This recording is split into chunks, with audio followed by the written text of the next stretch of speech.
not just a case. You're not just a client. You're a person, and you deserve support. You deserve simplicity.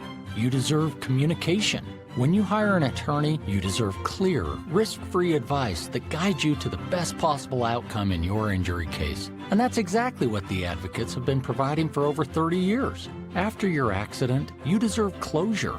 You deserve compassion. You deserve peace of mind. You deserve an advocate. This is The Monty Show, the truth in sports talk streaming. When you want unbiased opinions about your favorite team without the spin, all you have to do is find The Monty Show, streaming live and available 24 hours a day, 7 days a week on YouTube. And now, here's Monty. Hey, The Monty Show, live on Thursday, May 21st, 2026. It is already almost June. We have 10 days left. We're at Memorial Day weekend already. Incredible. As always, The Monty Show presented by The Advocates at theadvocates.com, the best injury attorneys in the business. And I say this every day, and it's funny, yesterday, this show tends to manifest itself out in real life, whether it be cherry bombs or insurance conversations. I was talking to somebody yesterday who got into a car accident, and their insurance company's like, oh, yeah, we'll, get back to you. This cat is literally paid insurance for over 25 years, never had an accident, could not get his insurance agent to call him back, could not get an insurance adjuster to call him back. Somebody hit his car in a parking lot, you wouldn't call him back. That's the issue with your insurance company. You're an afterthought. You're a number on some very large spreadsheet. Don't go through that. Let the advocates get the attention of your insurance company. And the best part is you never have to reach into your pocket to get it done. No. The advocates have fought insurance for years and years and years, and they have beat the insurance companies. Let them do it for you at theadvocates.com, where you get clear, risk-free advice. And again, you don't pay the advocates unless and until they win your case. All right. Welcome into the show. I want to find something else to talk about today. We're going to talk about the college football playoff because that's what we're here to do. But I would rather break down the script structure of Mary Poppins. Perhaps we could talk about cashmere versus a polycotton blend. Scriptwriters did a great job with that one.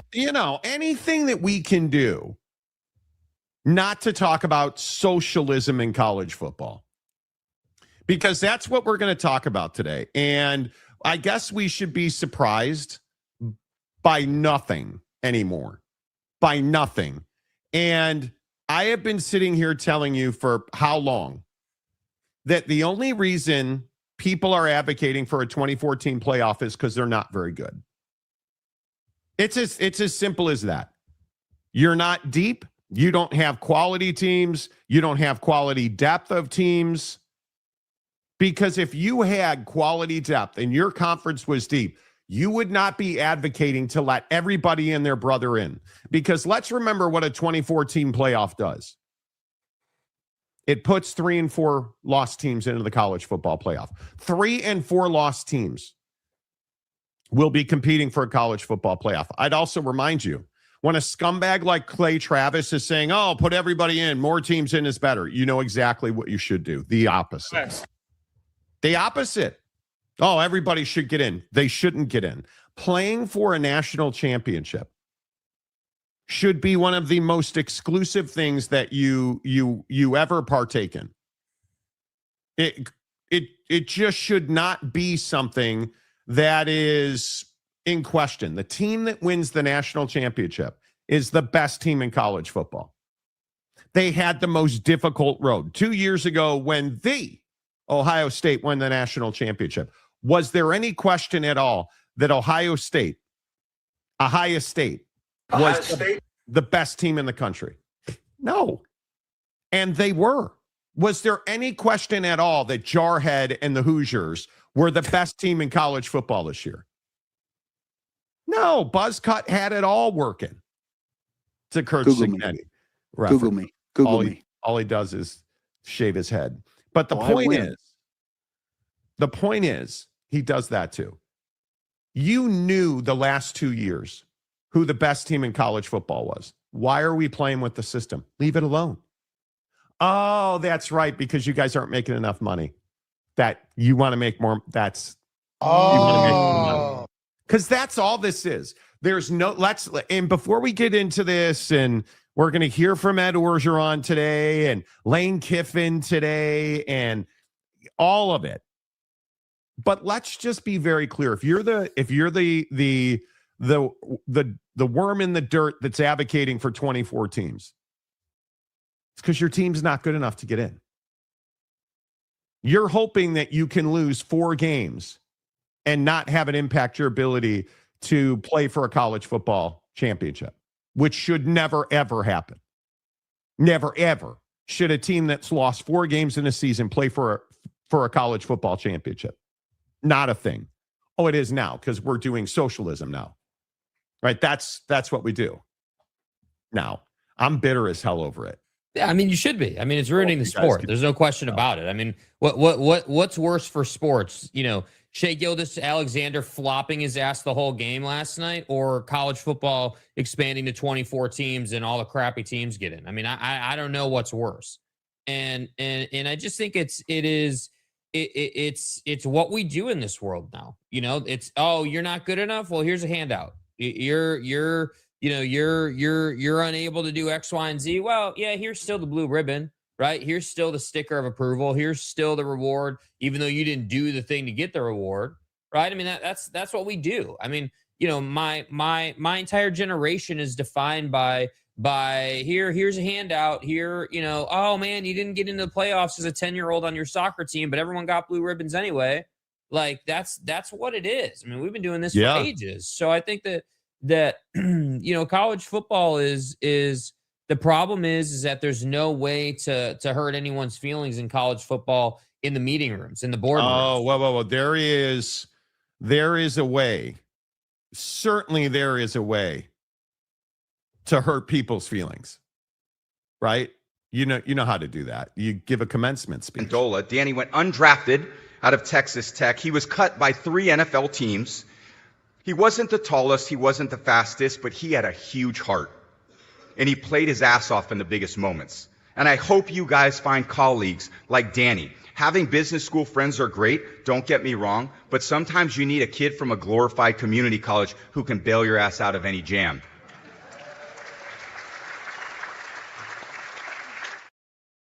Bro, he's so casual with it too. He's so casual with it. Oh my God. How you guys? That is elite level trolling. Hey, by the way, everyone clapped after that reference too. That Tom Brady took a shot, absolutely took a shot at Texas Tech, who is in favor of socialism, by the way. Right. Yeah. Mm-hmm. That Tom Brady took a shot like that. I know a lot of Lubbockites listen to the show. Is that what they call them? I watch Landman and I still don't know what you call somebody from West Texas. But the point is that Tom Brady threw a haymaker at Cody Campbell is the greatest thing I've heard in several weeks, months, and years. That's actually good for sports. That's more the energy we need.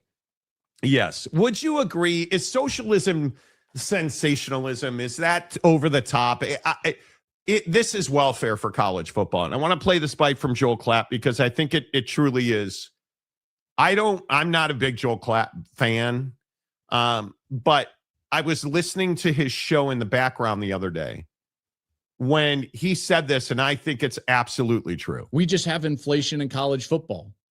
Too much money chasing too few goods. There's too many teams investing at a high level, chasing too few spots of success.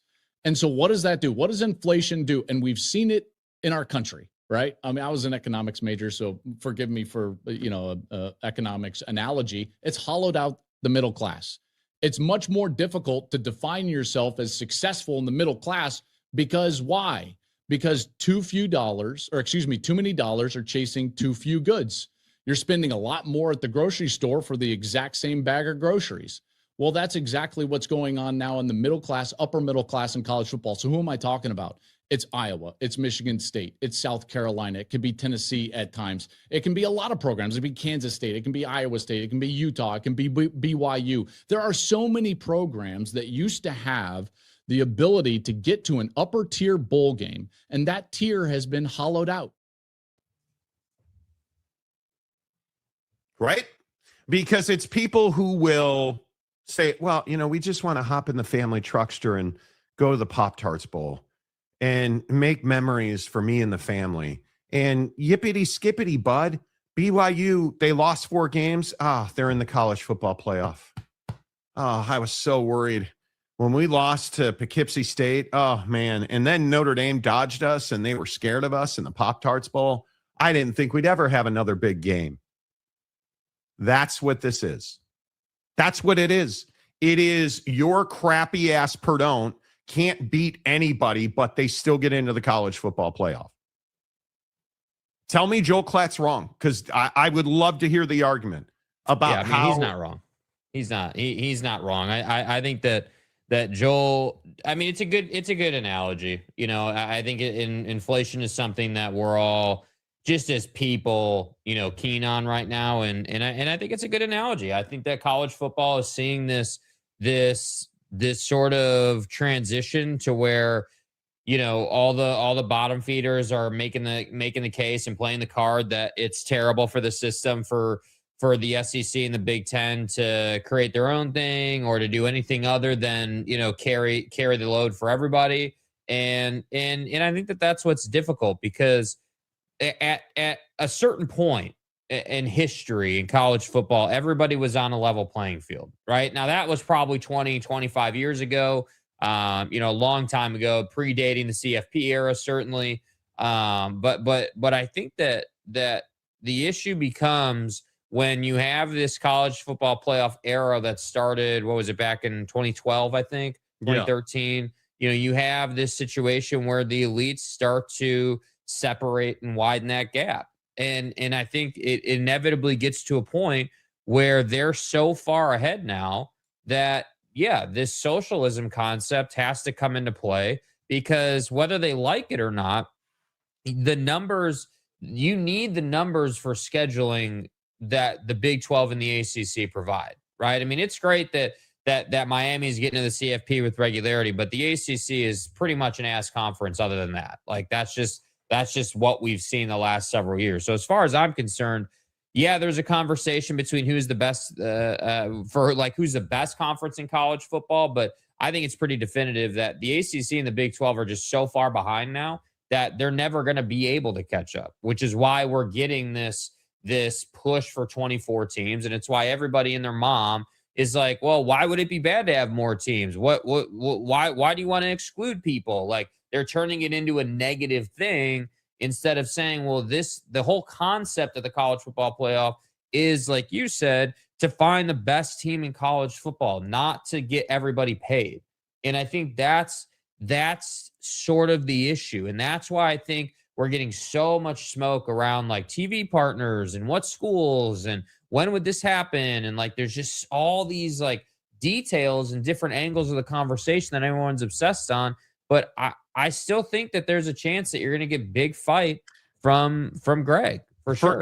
For instance, socialism. Do you really want college football playoff games on Amazon Prime? No.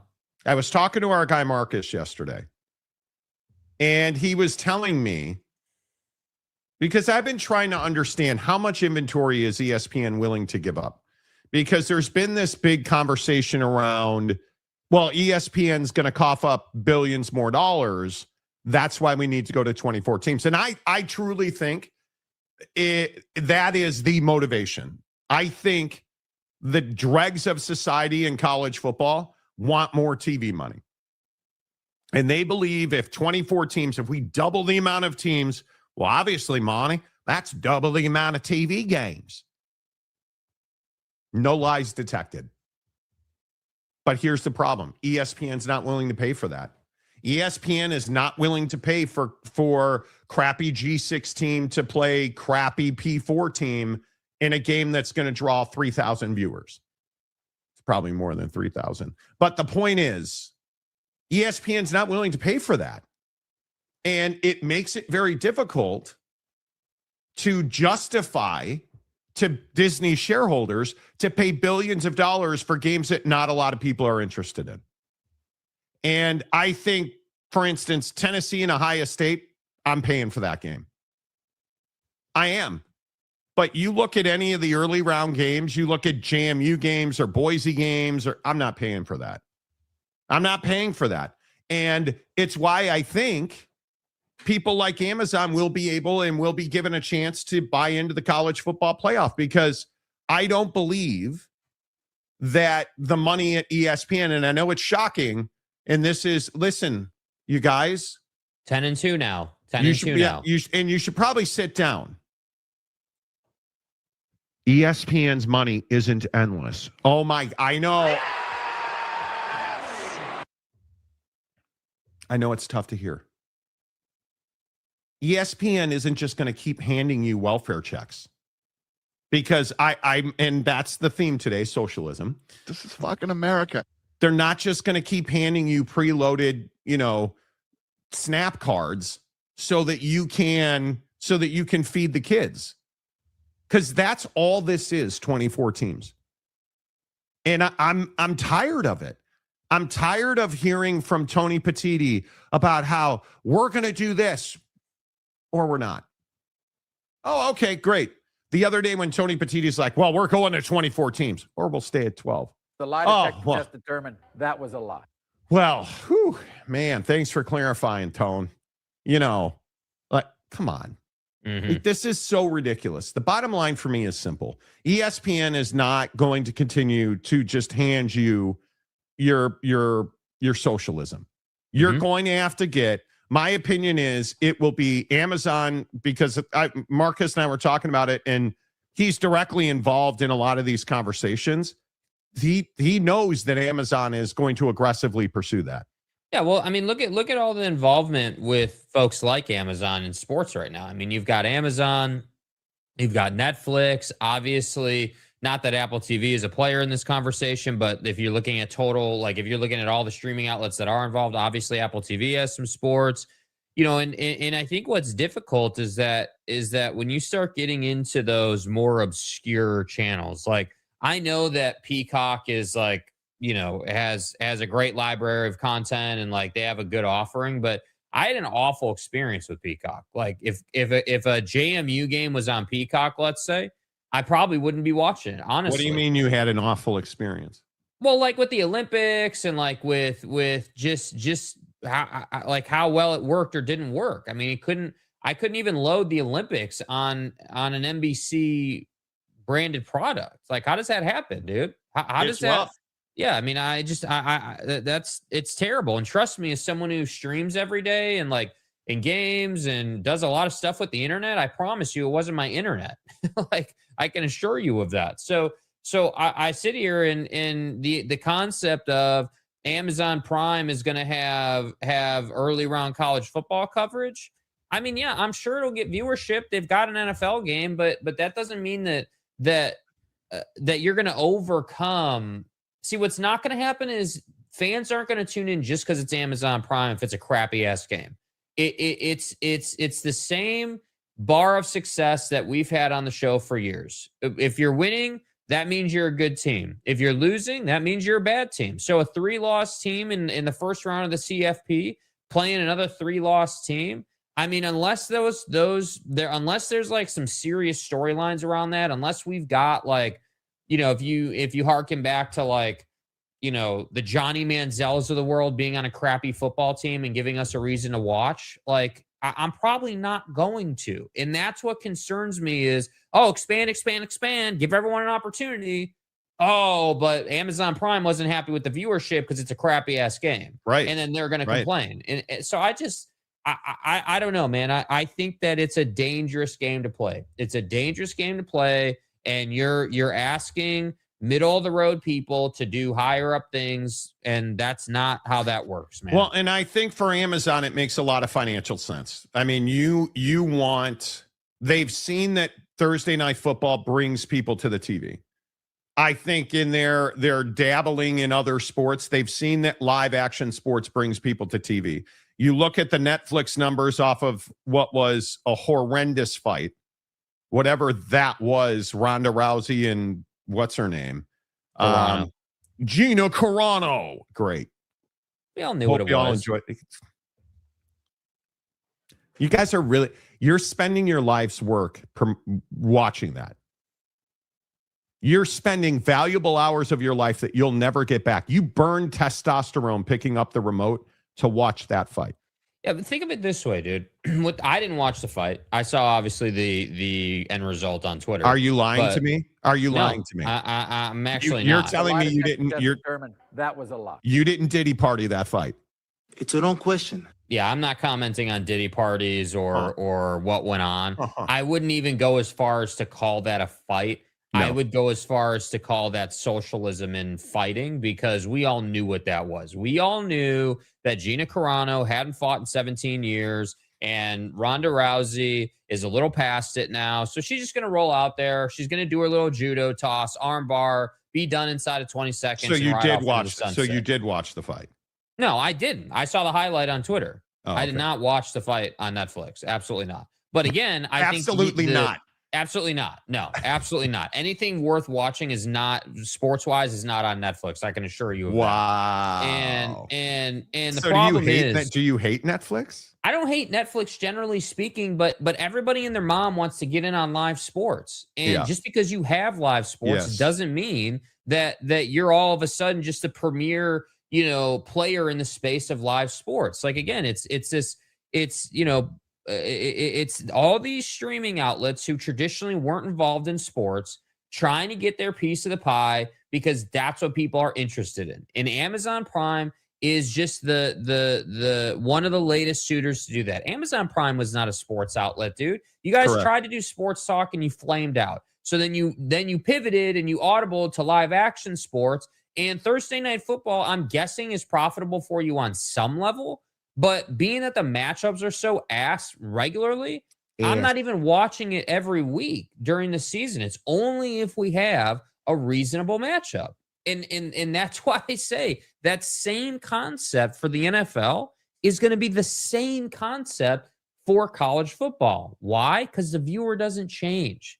That's the point, is that college football fan is also NFL fan on some level. And if the matchup sucks, people are not going to watch. That's why is the UFC just so hell-bent on bringing Conor McGregor back and doing all of these harkening back fights. Oh man, let's bring back the golden era. Let's bring back all that energy, because people like that, man. They're entertained by it, so they watch. But why? And that's my concern.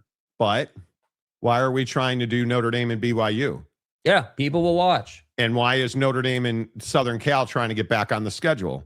Because they heard from their alumni bases that they want that game. People will pay for content that monetizes. That, at the end of the day, that's what it is, right? I mean, you look at the way you use YouTube Premium, and I don't know how you guys watch YouTube with ads. I have no idea. But YouTube Premium is absolutely worth every penny because it takes the ads out, right? So my point is, when we look at that stuff, you'll pay for what you want to watch. I'm not paying, and frankly, I'm an Amazon Prime member. I watch a lot on Amazon Prime dramatically, and I do watch Thursday Night Football. But I'm not paying to watch any extra tier of content that includes a G6 team against a P4 in a playoff game. I know how that game's going to end. Mm-hmm. Notre Dame's going to lose. I know that I've seen this movie before. That's the untrained eye. Anyway, the point is, I don't want to see games on Amazon Prime. I don't. It's the only streamer I'd want to see games on, because I'm with you. Peacock lost me, the cock lost me over the fact that you can't stream the Olympics. That was a disaster. If it's not Hank Voight, I'm probably not going to the Peacock. Yeah, and you know what? I can get Hank Voight on YouTube TV through their library, so I'm definitely not going to Peacock. This whole thing to me, 24 teams is a joke. I'm just going to continue to say this. I will continue to go over and over this. I believe that 24 teams is socialism for the Big Ten, the Big 12, and the ACC. They are all, and all three of them, what do they have in common? All three of them are out loudly saying, what did Brett Yormark say the other day? Hey, more teams in, sign me up. But how could you blame? I don't blame Brett. Like, I don't blame Brett and Jim Phillips in this conversation. What else would you expect them to say? Would you expect them to go the direction that limits their conference given the situation? And I do agree that they obviously, as the commissioners of their respective conferences, bear some responsibility for their conferences not having the success they need to have on the football field. But I think we all know that it's not just up to them, right? It's not like they're the head coach. It's not like they're directly involved in the team's recruiting efforts or financials or whatever it might be. So their whole goal in life is just to get the conference in the best position possible.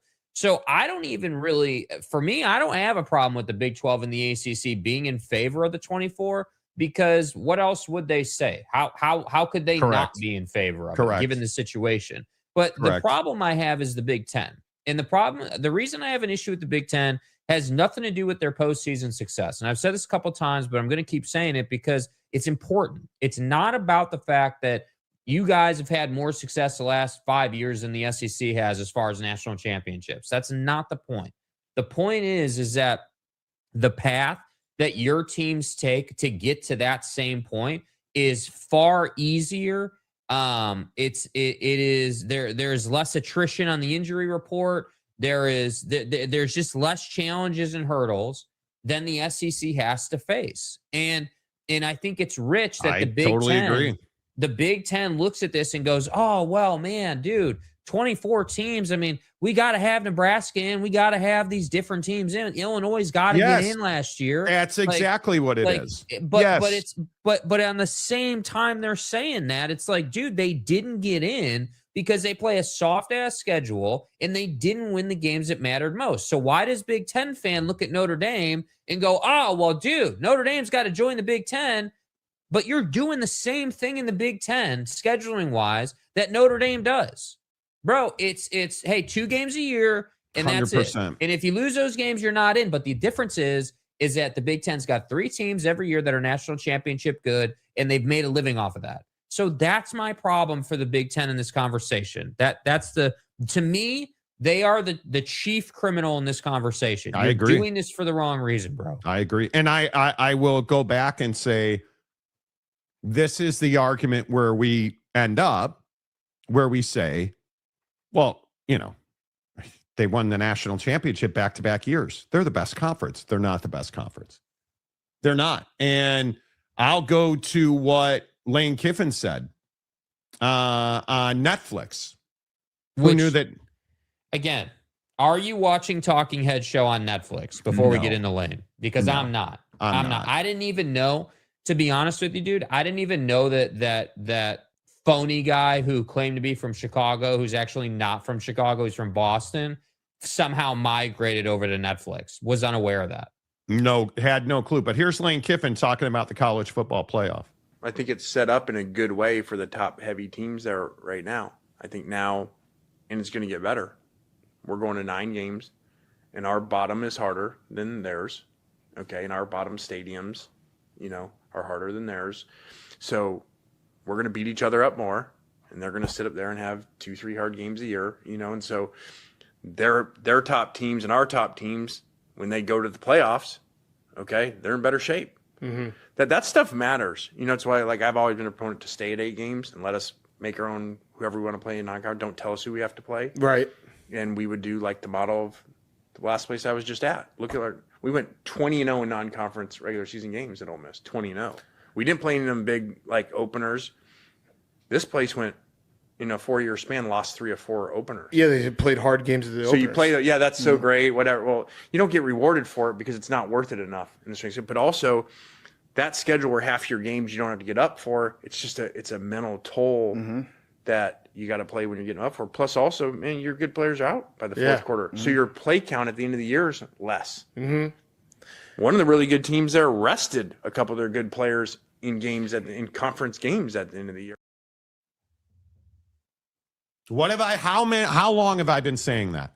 And it's why, and listen, he's sexy as hell for a lot of reasons, but it's why Lane Kiffin is, I call him the sex machine for a reason, because he says what needs to be said, right? The scheduling model in the Big Ten is welfare. Don't play outside of your 2-3 teams. Don't play tough games. Don't go play big early season. No. That's not going to get you there. That's not going to get you those snap benefits, Monty. No. And that's not your key to the college football playoff. Because remember, right now, a 2-loss team is on the bubble. With 12 in, a 2-loss team's on the bubble. At 24, a 2-loss team's almost guaranteed to be in. 2-loss teams guaranteed to be in. 4-loss teams are on the bubble. And it's double it. It's that simple. There's twice as many teams that that's what I'm saying, man. But tell me he's okay. Wait. Tell me he's wrong. Though the bottom half of the SEC is much better than the bottom half of the Big Ten. Those road games at the bottom half of the SEC are much more difficult than the bottom half. Going to Purdue, per sucks is not exactly challenging. Going to Minnesota, going to Camp Randall, which used to be intimidating, it's not intimidating anymore. Rutgers. Not intimidating anymore. Come on. This is the problem I have with it. We don't tell the truth. We don't tell the truth. And Lane Kiffin is doing America a service. He is making the truth great again. And anyway, my point is Lane Kiffin. Quite enough. We get it. We get it. Lane Kiffin is telling the truth.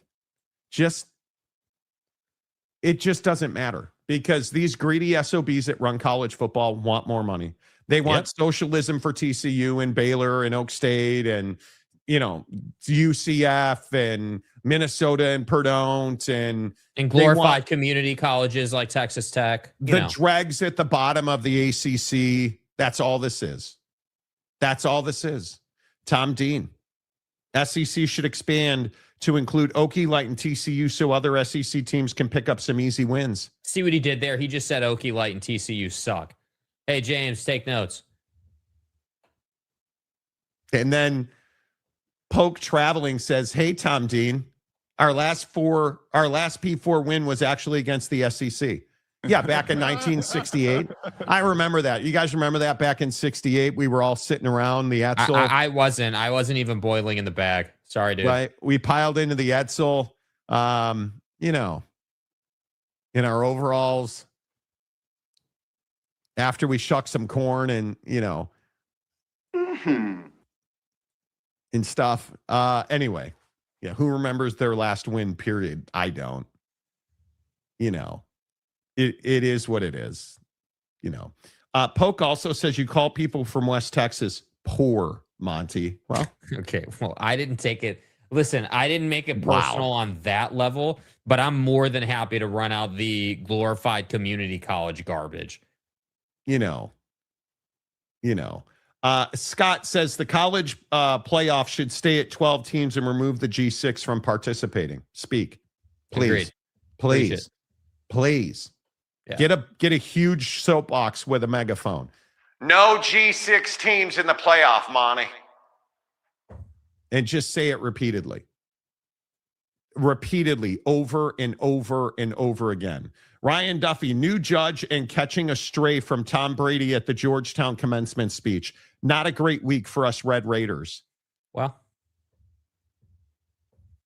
does Brendan Sorsby ever play college football again? No. It's over. And if you didn't hear, the Texas Tech alum who was seen doing the pew pew with the Texas Tech Red Raider. Facial recognition. Yeah, he recused himself. Oh. A judge with ethics and integrity? Oh. Recused himself. And but now Brendan, what happened to paying judges off and getting your way and, getting back on the field? Yeah. Media sensation. Oh, boy. Politicians get health care for life, so socialism is already alive and well in America. Okay. Yeah. You know. Different show, dude. Cherry Bomb Thursday, dude. Yeah, how are we doing today? We're doing better today. Bro, again, what did I tell you yesterday? So we found out in live action here on the show yesterday that cherries are a natural diuretic. And pileage was had. Yeah. And it was bad. Uh-huh. I think 3 times during the show I offloaded.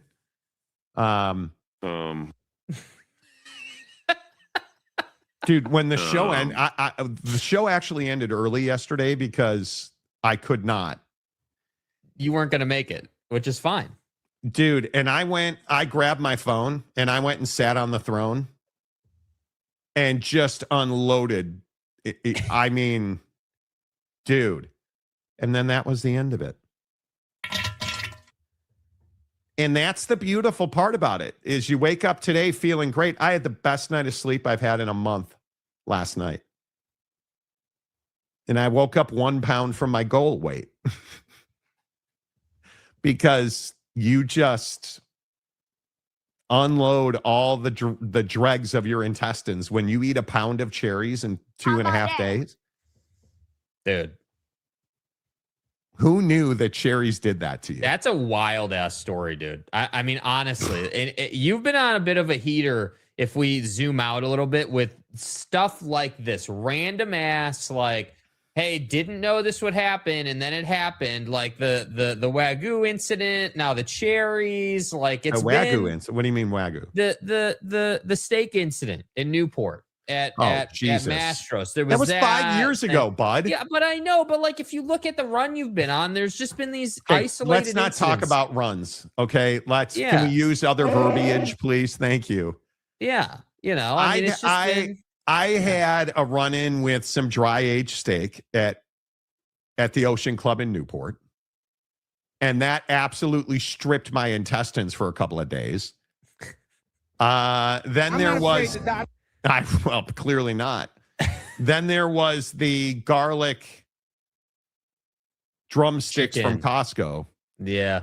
Damn, I forgot about that. Now it's cherries.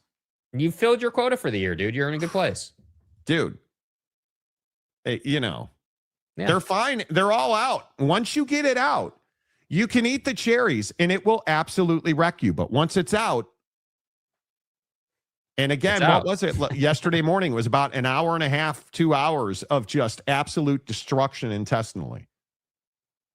And I'm much better. Hello, Cryptic. Good to see you, my friend. Welcome to the nightmare. Good to see you. Ryan Duffy, Brent Musburger, you are looking live from Monty's toilet. Not today. Not today, Duff. No. Jay McClenahan, hello. The Frog Father's in today. Frog, good to see you.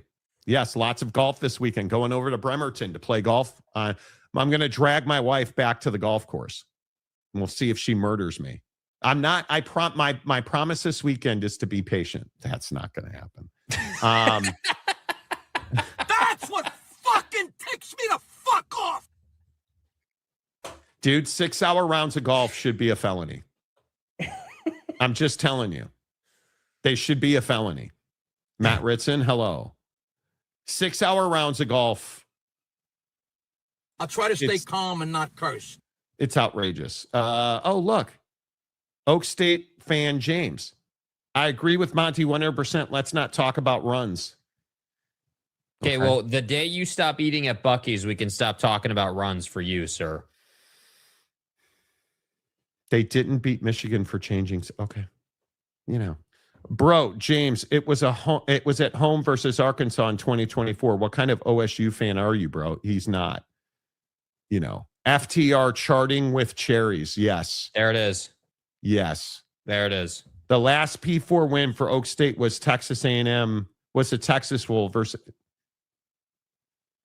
See, again, this is the problem. This is the problem right here, dude. This type of material. Bowl games don't matter. That's not a P4 win, dude. Sorry, not a P4 win. Mike Smith, who's not a member. Shock that a judge actually recuses himself. This is becoming a rarity anymore. Yes, it is. 21. I mean, all college football just wants more money. Hence the past decade of SEC Big Ten poaching teams from other conferences. But you understand that if the Pac-12 had not been completely incompetent, this would have never happened. Facts. USC would still be in the Pac-12. The Pac-12 would still be one of the dominant football conferences in the country. But they're completely incompetent. You understand that? Like, it's crazy to me that we want to blame. What would you have done if you were the Big Ten and the SEC? And USC's on the phone begging for a spot in your conference. Nah, I'm busy, dude. I don't want to talk to Carol Folt. Nah, we don't. I don't need to talk to her, bro. No. And you're going to bring UCLA with you, so we get USC and UCLA, and we own Southern California. Nah, it's not a call I want to take.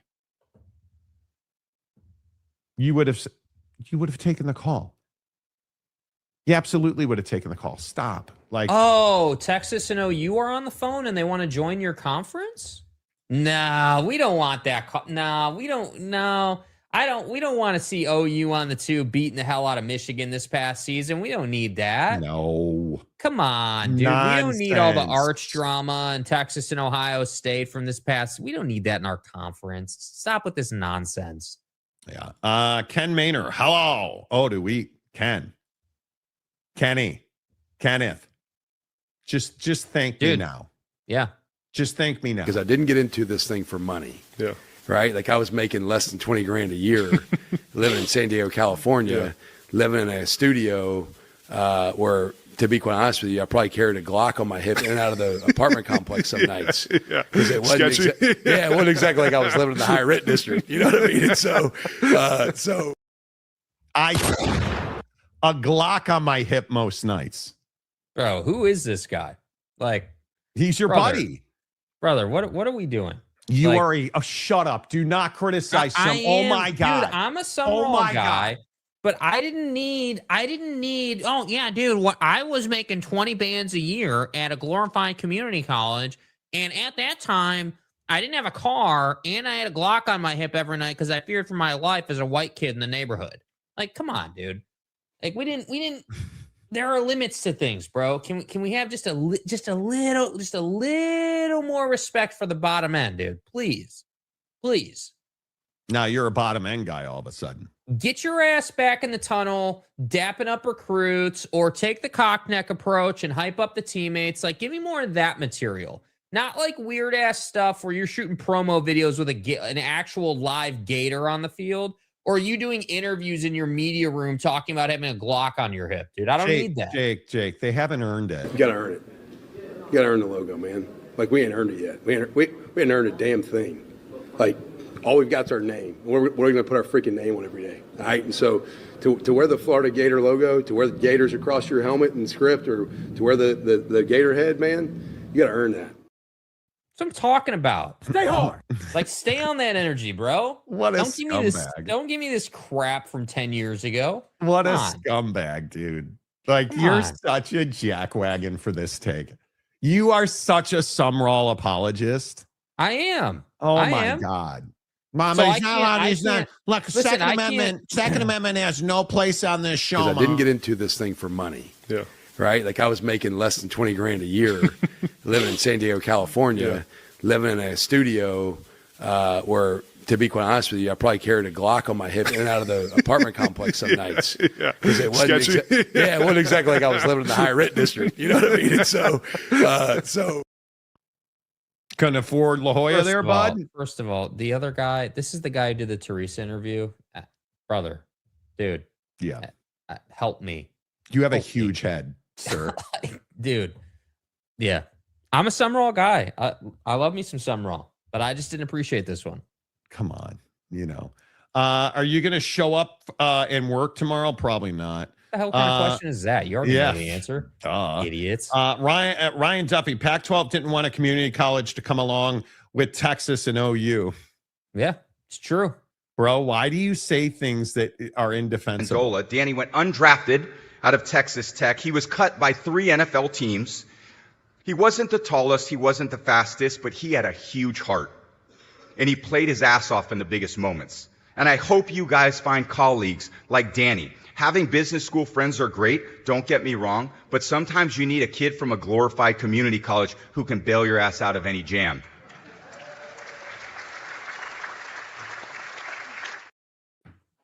Duffy, every time you go red ass, which pretty much is daily now on this show, I'm playing Tom Brady throwing Duffy, shot at I'll add that. I'll add that as a drop if you're not careful, dude. I will have that every day at any time we want it if you keep referencing it. Keep playing your games. Keep playing your games. Yeah. You know. How on earth did Texas Tech take a stray from Tom Brady at Georgetown? How does that even happen? What world do we live in?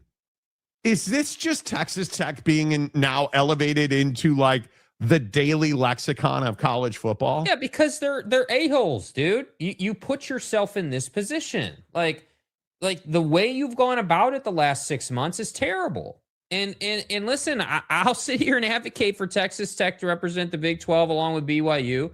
Tell them blue in the face. The Big 12 is desperate. They need you. They don't have another choice. Okie Light is ass. TCU is ass. K-State's ass. Kansas is ass. Iowa State, ass. Baylor, ass. You need Texas Tech, yet here we are talking about a, quote, glorified community college leading the Big 12. And then we're sitting here doing a show about socialism in college football, and somehow we're surprised. Like, dude, it all works together. You can't make this up, friends. You just... Tom Brady is a gem. Were you guys weirded out by his pleather leather thing on the runway? Was there? It felt awkward to me.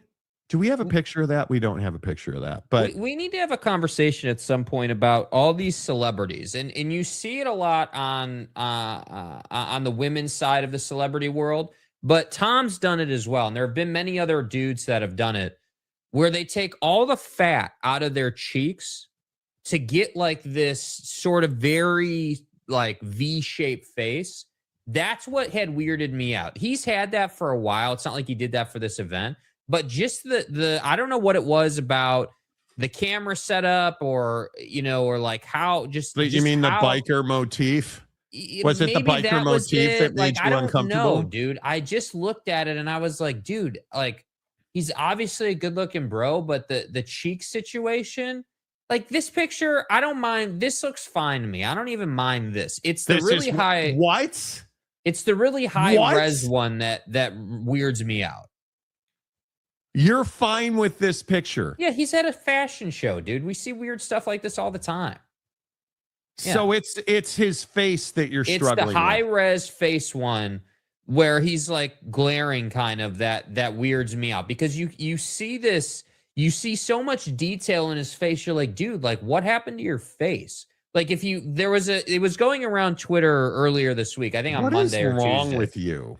His rookie photo where his face is rounded when he's much younger. Yeah. And then this photo where he's clearly had work done and his face has changed so much. It just weirded me out a little bit. That's all. I'm not saying that he looks bad or anything. I just saw that and I was like, damn, dude, like this is like a trend in Hollywood now or with people with money.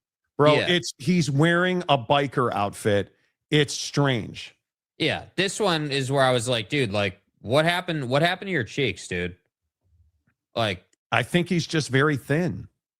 What do you think he had like cheek implants? I think he had work done. I think it's a common thing. You see it. Margot Robbie is one of the biggest case studies of it. If you look up like Margot Robbie before and after cheeks or whatever, something like that, you'll see those are not the cheeks I'm interested in seeing on Margot Robbie. I'm well aware of that, sir.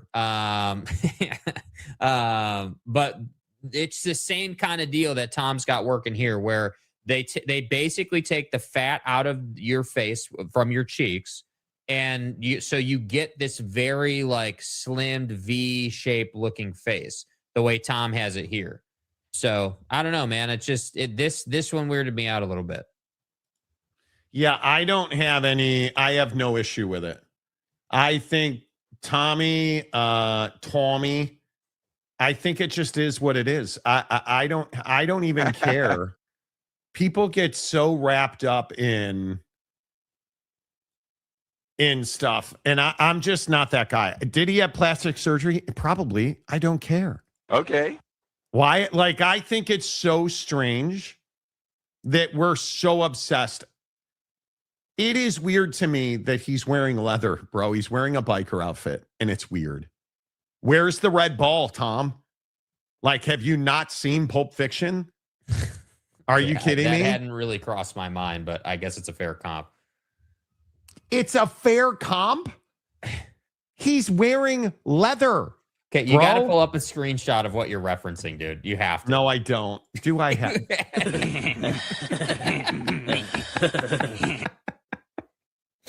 I'm just telling you, bro. If you're gonna pull out, hey, where's the red ball, you're Tom? Gonna pull out, like, dude. Bro. If you're gonna, dude, you need to watch. You need to stop. Where's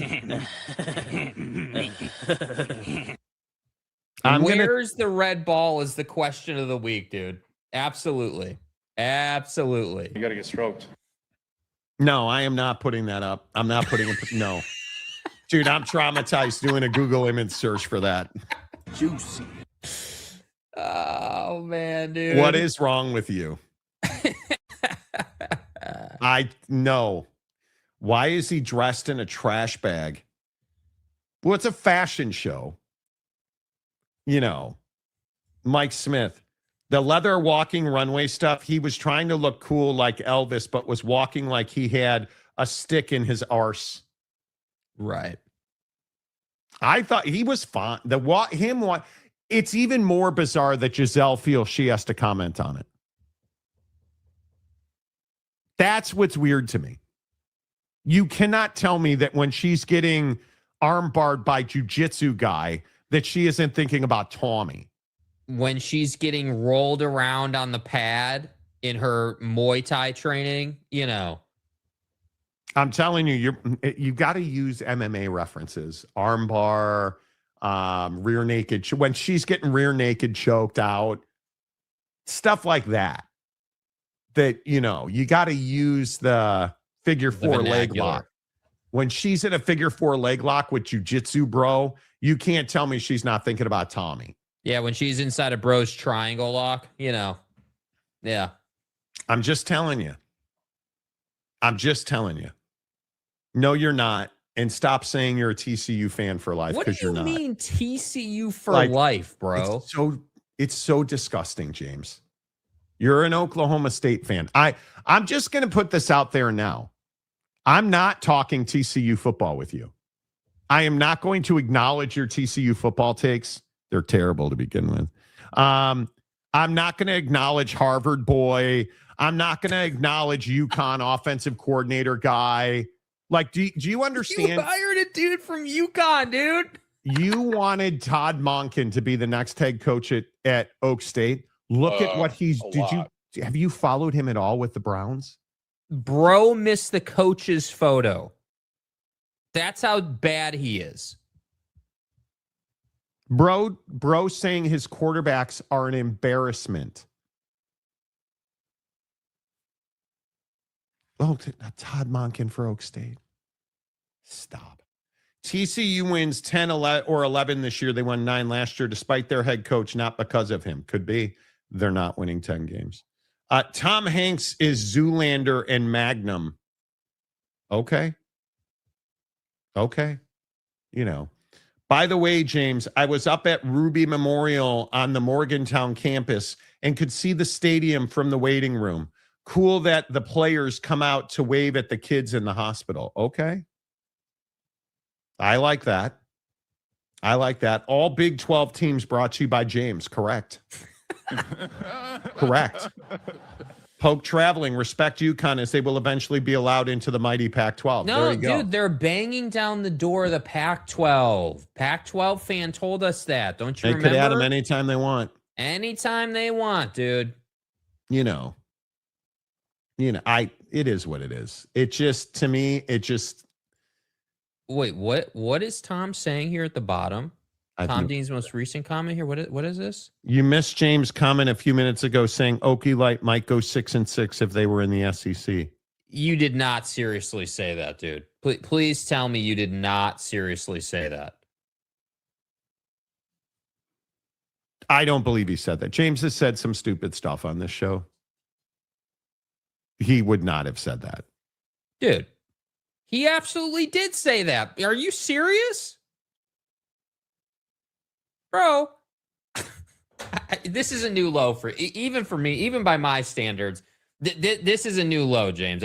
Where's the Donnie drop where he's talking about stupid people? Are you stupid? Are you stupid people? I don't even know, like, what am I supposed to do with this material, bro? How am I supposed to work with this?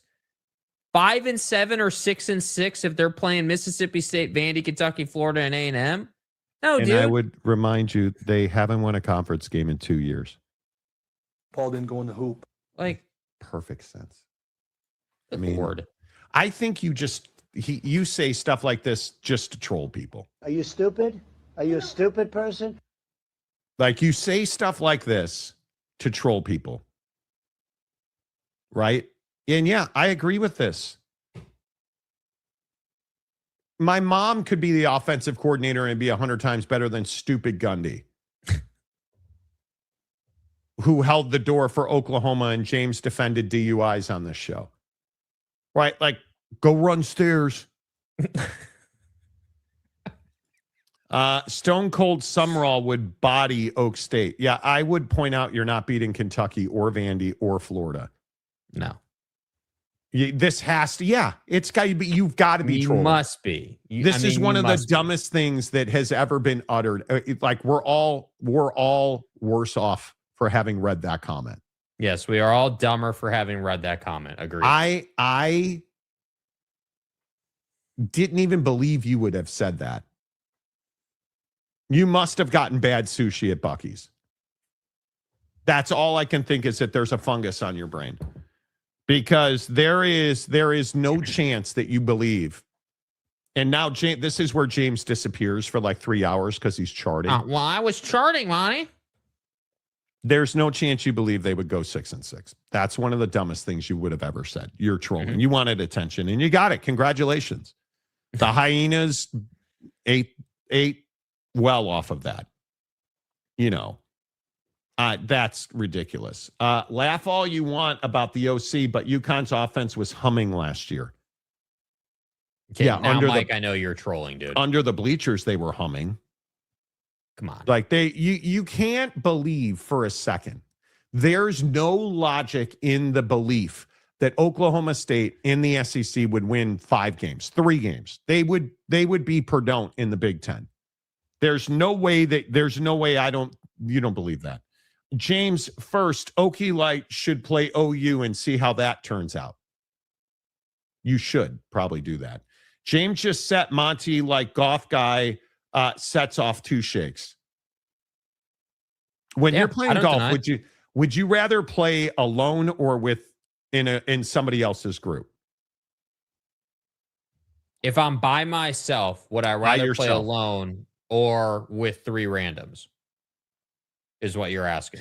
Or in a group of like 3 buddies came out to play and they added you as a 4th because you were single. Probably rather play alone, honestly. Yeah, probably rather play alone. Yeah. You'd probably rather play alone. Okay. Yeah. Are you hitting breakfast balls on like the 16th tee if you play alone? Oh, you yeah, are. For sure. 100%. That's who you are. Yeah, every time I play alone, I usually play 2 or 3 shots, a shot. So like I'll have the first shot is the shot that I'm scoring on the card. Second and third shot are practice shots, assuming that I'm not holding anybody up or that the pace is fine. Yeah. Yeah. Oak State would replace Mississippi State as the dregs of the SEC. Yes, they would. Eric Morris wants Bedlam back, so bring it on. Well, what about Drew, an esthetician? What does he want? Oak State hasn't been able to win in the Big 12, but they would win in the SEC. That's a funny take, James. That's my point, Jason. You have literally, it's been 2 years since you've won a conference game. Like, what are we doing? And James, what was the year they played Texas in the Big 12 championship game? Was that 22, I think? Something like that. Like, it's 23? been a couple of years, 22, 23. Yeah, like, so it's been a steep fall, dude. It's been a really steep and fast fall. Yeah, it's a troll job, which is, I think a lot of what James says on the show is just him trolling for attention. Maybe so. But hey, listen, I think it is. What do we think Oak State's going to do this year? Probably, 4 or 5 wins. Yeah, I would think. So 4 or 5 wins, but you'll be in 7-8 games. And I could see them winning as many as 7 games. I think that much of Morrison and an esthetician maker. Mm-hmm. But if you look at the where is the ESPN's rankings post spring over under wins are right here. And where is, I'm going to say I think they're at 6 wins. No, 7 wins right there. OSU 7-5. I could absolutely see that. And then James will go back to having an Oklahoma State banner. So, you know what I'm saying? Jake, are you in agreement with any of this? Yeah, I think that Oklahoma State top end is 7 wins. I think that I think Oklahoma State is this squad that obviously we're going to have to see what it looks like, right? I mean, obviously it's year 1. This is exactly what I said about Summerall, Florida, or anyone else who's in year 1. Lane Kiffin at LSU. You got to see what it looks like, but yeah. I would presume that they would be 5 at least. They could probably push to 7. They'll be middle of the road in the Big 12. Yeah, I'm a little surprised to see some like K-State at 11-1. That feels aggressive. That feels very aggressive to me. Now, again, I could be wrong, which is, as you guys are all aware, it's never happened on this show. So, I could not cough my way through the show one day. Right. But the biggest surprise here is look at Utah.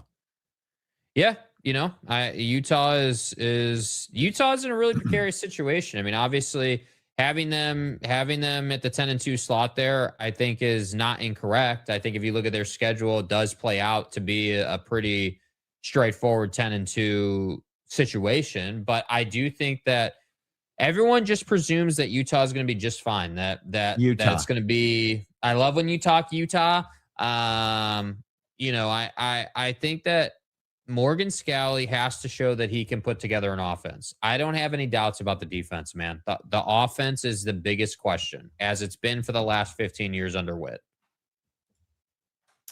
Man, I think I disagree with that take wholeheartedly. You have one of the best quarterbacks in the country.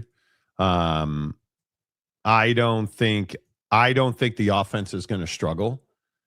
I think if I look at, my belief is that Devin Dampier's a stud, and they're going to be good up front because they're always good up front. I think they're still elite defensively. There's no question about that. They have their depth on the defensive line is still amazing. But I think, do you have skill position players? No. That's the biggest thing. And obviously, we don't know what Morgan is as a head coach, but I don't think they're going to struggle as much offensively. I think Wayshawn Parker and Devin Dampier are elite talents. elite talents in this in the league on a whole. And I think Braden Pagan from Utah State is a huge addition. But you have a lot of proving to do. I think realistically, 10 wins is a lot. I think 9-3 is probably much. I'd be much more 7, 8, 9. 7's the bottom, 9's the top, in my opinion. Yeah. So, yeah, maybe so. I don't know. I mean, the league is wide open this year with Brendan Sorsby in that situation. I think the Big 12 is wide open. It's why I'm a little disappointed to see Rich Rod still at 3 wins. That'd be, I think, by any measure, Rich Rodriguez only winning 3 games in the Big 12 would be really disappointing. It'd be really, really disappointing. Less than ideal. Yeah, I think I'd be really surprised by that. So, but it is what it is. It's no different than Urban Meyer going on about how much he hates Michigan. I think this is one of the single greatest bites I've ever heard from Pervin Liar. Head coach at Ohio State, and you're an Ohio guy, and you grew up in the 10-year war. The 7-0 is something that please don't touch that one, man. I mean, that's something I'll take with me the rest of my life. The hatred I had for that school. And notice I said had. I'm not in that chair anymore. When you're in that chair, because you feel it every day. And part of it was my fault. I mean, I made that whole facility all about that game. We never went more than a week without either talking about the game, practicing for the game. I would have Tim Hinton, one of our assistant coaches. That's all he would do. He'd watch film, and we'd be working on this game, and I'd always walk in and spend some time with him watching. I'm talking about September or even spring practice. What are they doing? What are they doing? What are they doing? He did the exact same thing to BYU when he was a head coach at Utah. He hated BYU. He used to put, do you guys understand? Urban Meyer used to put BYU logos in the urinals and on the floor so that his players were walking on it and dinkling on it. Like, how do you not? Look, he's a scumbag. Urban Meyer is never going to be anybody's All-American. Agreed completely. Yeah. Couldn't be worse. I probably don't want him mentoring my young boys. I want him coaching my football team. Because Urban Meyer, let me rephrase. I want him coaching my college football team.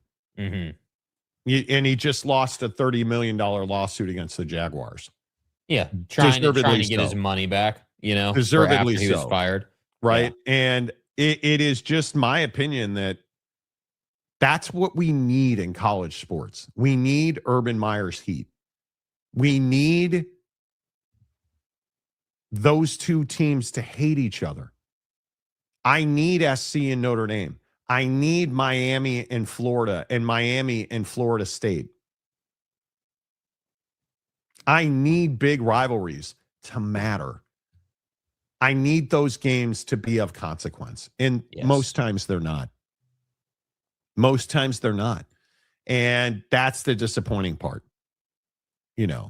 Like button, you damn dirty casuals. Exactly. Oh, wow. Look at that. Our newest member. Let's run UNLV. Welcome to the membership. Nice, dude. Yeah, welcome. You guys, have you hit the like button yet? You haven't. Come on. Hit the like button, you guys. We have close to 1,000 views today, and we have 18 likes. And I'm terrible at my job. I totally agree. I never say like button. Please hit the like button. It really makes a difference on the show when you guys hit the like button. So please hit the like button right here on the Monty Show as we talk all things college football. Let's run UNLV. Welcome to the membership. Thank you. Gainesville loves Urban. Yes. Well, why wouldn't you? Besides the fact that most of his Florida players are in jail, which is to say less than former Georgia players speeding. But Monty, we don't need to talk about that. Come on. Summerall versus Kirby. Stop it. Summerall hasn't won a thing. No. But let's go easy. Let's go easy. Before we start putting, Summerall into the ethos of all SRT team, let's let him win a game first. Yeah, did you guys see the news come out yesterday that Dodge and Ram released a new line of trucks for the street for their SRT division? And the first thing I thought of yesterday was, that's going to be in the news with Georgia, dude. They're calling it the Rumblebee. That's their new marketing slogan for these and trucks. It actually looks really flip and fly, dude. Yeah, it looks really good. It's just like, bro, I mean, at some point, that this thing is about to show up in the Georgia football player room. You know that they're going to be in those. But I think they look good. I definitely think they look good. You think they look good? I think they look amazing. Yeah. It's not even a. I would own one if I was a hillbilly. But I don't drive it. I was a hillbilly. I did my nickel upstate driving a Tacoma. So never again. Never, ever again. Ever. Will I make that mistake? But, well, there's some limited circumstances where I would live that I might need to. But I think the Rumblebee looks great. Yeah. I think look at that thing, dude. Like that is. It's beautiful. It's beautiful. Absolutely. And if you can tune that to 1,000 horsepower, can you imagine what that thing could do? Like, because I think it's already like almost 800 horsepower, and they're saying that it'll be one of the most pliable motor packages that they've put out. Yeah, because they don't like tiers of it. They don't like you tuning. They don't like you tuning like scat packs, and they want you to pretty much ride their motor as they make it, or at least they used to. Now I think it's a Ram, not a Dodge. Now I think they understand that people want to be able to tune stuff. Yeah. And I do think it looks really good, man. Yeah, I'm a big fan of the 5.7 from Dodge. I think that's the Hemi is a really, really good motor, and you can get that in this truck. But the 5.7, no. Give me the 6.2 liter. The V8. So you got to have the V8. No, why would you buy this if you don't get the V8? No, you do. They just offer it in different variants. So you can get it. The lowest trim of this is the 5.7 Hemi V8, but then you can get it in the 6.4 liter, the normal one, which is the Scat Pack. That's the middle tier, and then the top tier, which is this truck you have on the screen, is the supercharged 6.4. You need the 6.2 liter V8. If you buy this, I swear to God, I will punch you in the face. If you roll into this thing, with you, I'm telling you, they're all V8s. They're just different variants. No, they're not all V8s. A 5.7 liter is not a V8. Like, get out of here with that. There's not. Why would you do that? We're not doing truck talk. You give me, because I think the 6.2 liter V8's the Hellcat motor. I'm pretty sure. I could be wrong. You know way more about cars and trucks than I do. No, it is. It is. But why on earth would I buy this without the Hellcat motor in it? Well, and I don't even know what it MSRP's at. I can't remember, but I don't know if they released that yet or not. Dude, I'm not sure. You can't. No, please. Come on. Would love to see that with red instead of yellow. You'll probably be able to do that. Monty, the BMW guy talking hillbilly trucks. Come on. What's wrong with that? What's one got to do with the other? Hit the like button. Yes, please do. Stick with Beamer, Monty. I'm a huge Beamer guy. But if we're talking American muscle, there is nothing. Look, I watch Chicago PD. I know what a Hemi sounds like. Okay. You guys know they only drive Dodge SRTs on that. If you could make your, Jake, if you could make more noise lowering the blinds, that'd be great. You're welcome. The point is, it's a completely different feel. American muscle versus fuel injected twin turbo V6s from Beamer is a totally different thing. And I would still leave your stupid little Scat Pack pickup truck sitting at the line. Yeah, it's not even a conversation. I watch Chicago PD. I do. Both Jake and Monty fighting the sun in the blinds. Yeah. Well, the problem is it's not always sunny in Seattle. Yeah. Have we talked about the World Cup in this town yet? Not to just how about the World Cup anywhere that's not booking hotels at any type of rate? So I met with a realtor last night. Mm-hmm. How'd that go for you?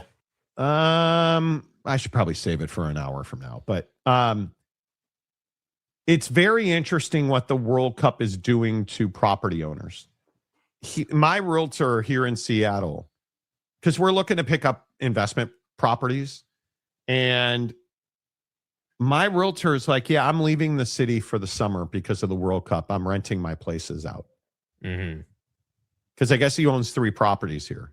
Mm-hmm. He's going to just rent them out. I think Seattle is going to be an absolute disaster zone this summer. I'm not at all excited that the World Cup's coming. The construction that's happening on the streets, I love all the infrastructure improvements that things like the World Cup bring to you. Like, this city is one of the biggest Lime scooter cities in the country. Mm-hmm. And so I think I've said, I live in downtown Seattle, so we pretty much walk everywhere. They're making these little parking stalls now for Lime scooters because of the World Cup, and there's so many of them on the street.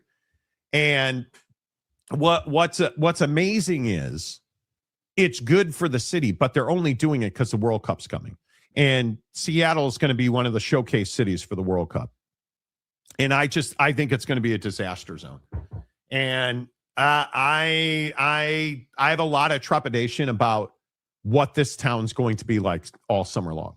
Yeah, you should. I think events like the World Cup are it's going to be an adventure, dude. That's a global sporting event. You have no idea who's coming into your town, dude. You have no idea. And I think I don't know. I've just never been. You've always been the soccer guy on the show. I'm not a huge soccer guy, but I think that the idea that the World Cup is struggling to book hotels in the U.S. is not at all surprising, even a little bit. I mean, it's just not. Are you looking forward to it in any way, shape, or form? Not even a little bit. No, I would agree with that. And did you guys see ticket prices have bottomed out? Mm-hmm. Hotel bookings, Airbnb bookings, non-existent. It's really strange, and I think it's because people are scared to come here. Yep. So Joey says, I watch Cops reruns from the 80s. The Caprice Classic cop cars are still stellar. Yeah, the Palm Beach Cops videos, amazing. Hell, the Tesla base can leave most cars at the quarter mile. Yeah, I don't think so. Now, the Plaids, yes. Teslas are not fast. Just your garden variety Tesla is not fast. Poke traveling, biggest cherry show ever. No parking allowed at stadiums in the United States, where we drive everywhere. Yeah. Don't get me started. I live 20 minutes from MetLife. You think you're in for it. I took 2 weeks off EMS so I don't have to deal with any of it. Dude, Muldoon. Smart man. 1, thank you for your service, but 2, smart man. For sure. We are all dumber for having read that. We award you no points, and may God have mercy on your soul. There you go. It's not going to be a disaster because nobody's coming. Rock, I think that might be true. Do you guys buy into that people from other countries don't want to come to the United States right now? I do. Absolutely, I do. And do you think that the World Cup will suffer because of that? Yes. Yes, I do. Soccer is not even close to top class in our country. It's not something that we're interested in or we desire. And I think the World Cup is pointed at an international crowd, which generally speaking, I don't have any problem with. Like, it's a global game. There's a reason it's a global game. Right. But I just think that at the idea that you think that Europeans or whoever is going to come to our country to watch soccer, you're out of your damn mind, dude. Nobody's doing that. I am very concerned about it. I think it is very concerned is probably a stretch. I think not having the Mexicans come and support their clubs and their players and the Mexican community is so passionate and so good for soccer. Not having the Mexicans supporting their clubs is really, really bad. In my opinion, I think it's really bad for soccer. Not even just the Mexicans, but if you think about Ecuadorians, Guatemalans, like you think about Central American soccer fans and Latino soccer fans in general, you really need them because they bring energy and atmosphere and dollars into your communities. And I just don't think, why would you? If you're a Mexican soccer fan, are you coming to the US? Probably not. Probably not. New Jersey Transit, $150 train ticket to MetLife Stadium. I saw some of the gouging. I don't think so. I think they will go to Mexico and Canada because it's for those of you who don't know, the World Cup is being hosted by North America. I don't necessarily believe like this is the Iranian thing where the Iranians wanted to play their World Cup matches in Mexico and not the US. I don't know, man. I don't think do you guys think millions of fans will pour into the United States to watch soccer? No. I don't. Why would they? Why would they? What incentive do they have? Don't necessarily think they do. I don't think you should shop around. The hotel, Seattle's such a good city, you guys. There is this stigma out there, and I think it's what we do. There is this stigma out there that Seattle's hellscape or whatever Donnie says about Seattle and Portland, it's just not true. He says the same thing about San Francisco. It's just not true. Like it is, Los Angeles is fantastic. Are they expensive? Yes. Can most people afford to live here? No. Can I afford to live here? Not really. Talking to my realtor last night, my biggest concern? I don't believe that I'll be able to buy a property because my plan is buy a property, live in it for 18 months, and then rent it out so that I can buy it as my primary residence, get a better rate on it. All of the financing and funding is much better when it's your primary. You live in it. Yeah, I think you have to live in it for a year or 2 years. Then you rent it out. But you know what the issue is? The mortgage on a $850,000 house. What is that, 5 Gs? You're not renting. Are you renting? It better be 3 bedrooms minimum. Are you renting a 3-bedroom house for $5,000? That's hard money to get. And eventually, I think we're starting to see we're at the top of the tipping point on mortgages now. We better hope. PNW loves them some football. Yes, they do. The world hates us right now, even though it used to be our friends. Well, but this is the truth. I think I read that Canada visits to the U.S. is down 45%. It is. It is. Oklahoma State fan James. I think some people will come, but it won't do as well as predicted, and they won't have the World Cup here again. Well, I think that's strong. Marcus makes a great point. Those of us in the TV world are excited for the World Cup because it's going to do banging numbers. Nobody's coming to buy tickets. I agree. Facts. The very fact that we are seeing TV people excited about low ticket sales for the World Cup, I think it's a great point. It's a very good point. And I think it'll do huge numbers on TV. I don't think in person it will do huge numbers. Even Mexican-American citizens may not go to the games in their community because of the stupid threats of having ICE there. Yeah, we'll see. We'll see. Canadian visitors in Arizona are way down. I don't blame them. They are way down. I heard that about snow. I was talking to a golf guy the other week who said this was one of the worst winters Arizona's had in the golf industry. Things you don't think about. Arizona's golf industry struggled this winter because of the lack of people coming. Now, one of the things you got to consider is we've had a mild winter in a lot of North America.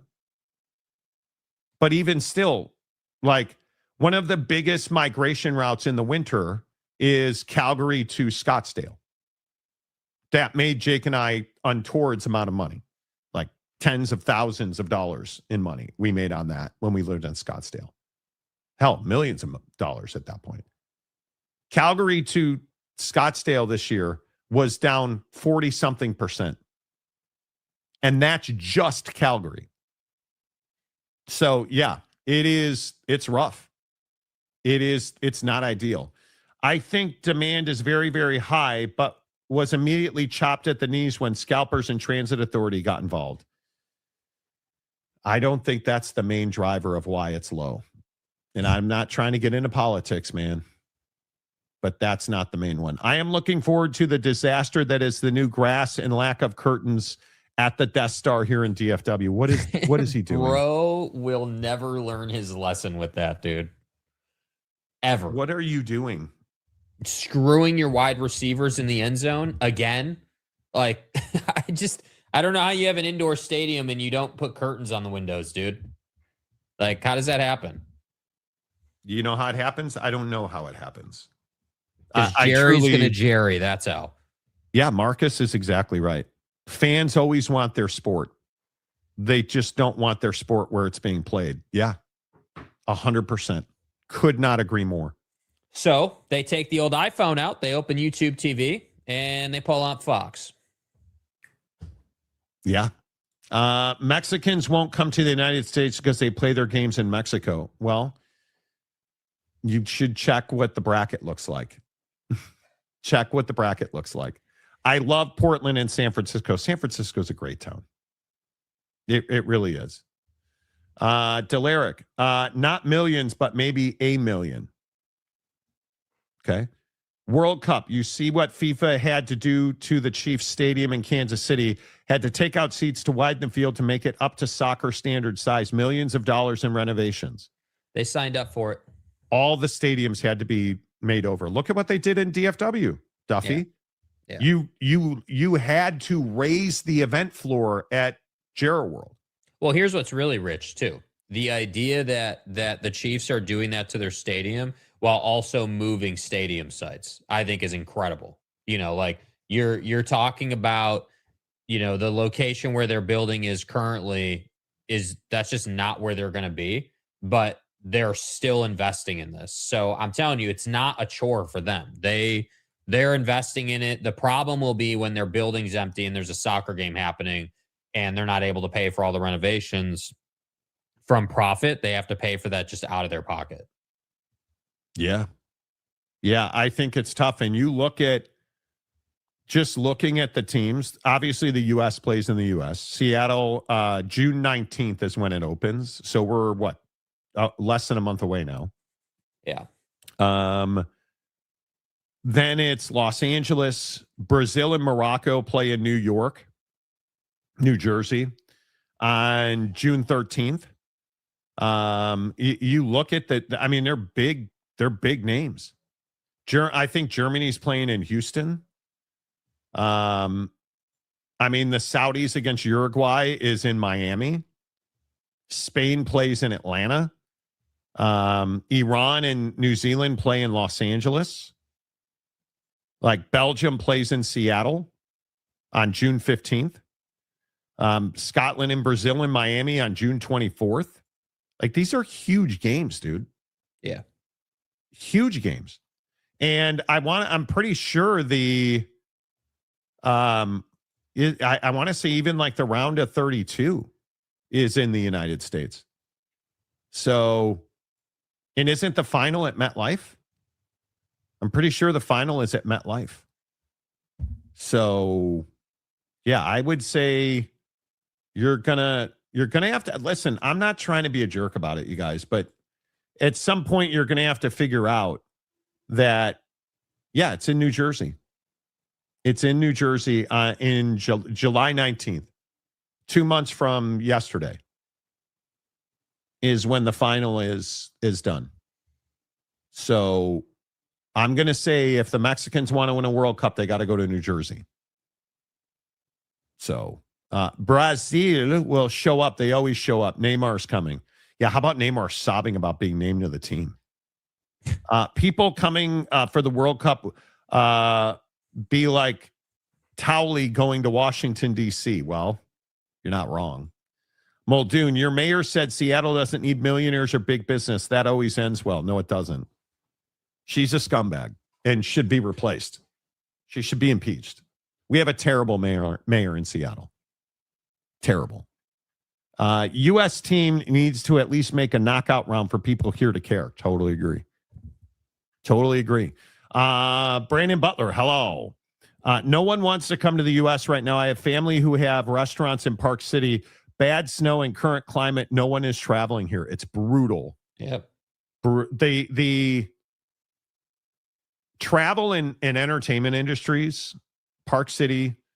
I know that I was reading something from Fort Lauderdale, Miami, Scottsdale, like all of the golf destinations. I get a lot of golf news sent to me. They all had down winter seasons because the winter season just came to an end. They all had down winter seasons. Even spring training had a terrible spring training.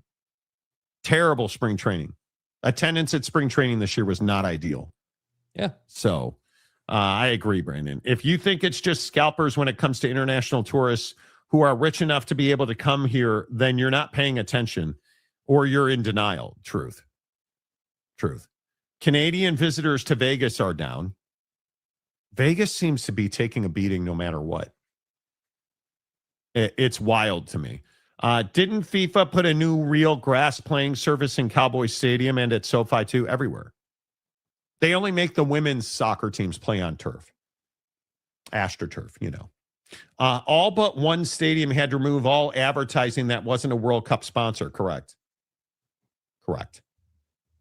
Got nothing but love for the PNW. Lived in Redmond for a decade at Seattle's absolute peak in the late 80s through the 90s. Truth. I'm thrilled the Sonics are coming back. Cannot wait. FIFA tourney in the U.S. is going to be a joke. I hope there are empty seats and viewership is down. Wow. We get it. You're bitter. Wow. Cryptic Warden going to Florida this summer with the husband and his family. Ooh. Family vacation. Those never end well. I don't know that I could, even if I duct tape my wife's hands and ankles and put her in a suitcase, I don't think she'd go to Florida. Come on, dude. I honestly don't think my wife will ever step foot in the state of Florida. Yeah, Mrs. Monty's not a big Florida person. Not at all. Not at all. A lot of FIFA fans are looking at Vancouver, Seattle, and Mexico for tickets. Yeah, well, don't say that. I'm already nervous. Yeah, you're getting divorced. What are you nervous for, though, bro? What's the problem? Give us some background. Prenup? Yeah, prenup? What's the deal? Do you get a prenup? Yeah, what are you nervous about? Yeah, what are you nervous about? I'm curious about that. Vegas is pricing itself to death. Yeah.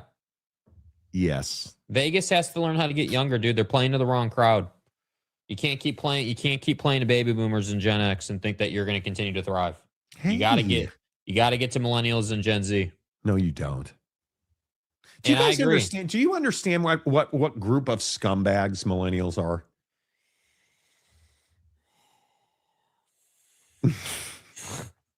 Bye. Like, do you understand? We need you guys so desperately. And I swear to God, if millennials don't vote,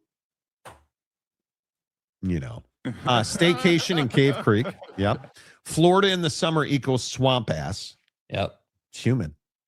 Okay, putting me on blast. I'm not putting you on blast. Well, listen, you opened the can of worms. Don't blame us, dude. You're the one who said you were nervous for the family trip. So now you have to pontificate about that. And here it is. So his family does have a little bit of money, more money. I am a man of color. He is white. I'm worried about tension. Oh. Jesus, dude. Did you marry into The Sopranos? What is this, Succession? Like, what are we doing here, dude? God, do you remember that Sopranos episode where Meadow brought a black man home? Yes. And oh my God. Tony wasn't having that. The heinous words that Tony said to that poor kid. I mean, okay. I want to point out, that his family has shown me nothing but love and respect. But his grandfather, for example, made it very clear how he felt about us.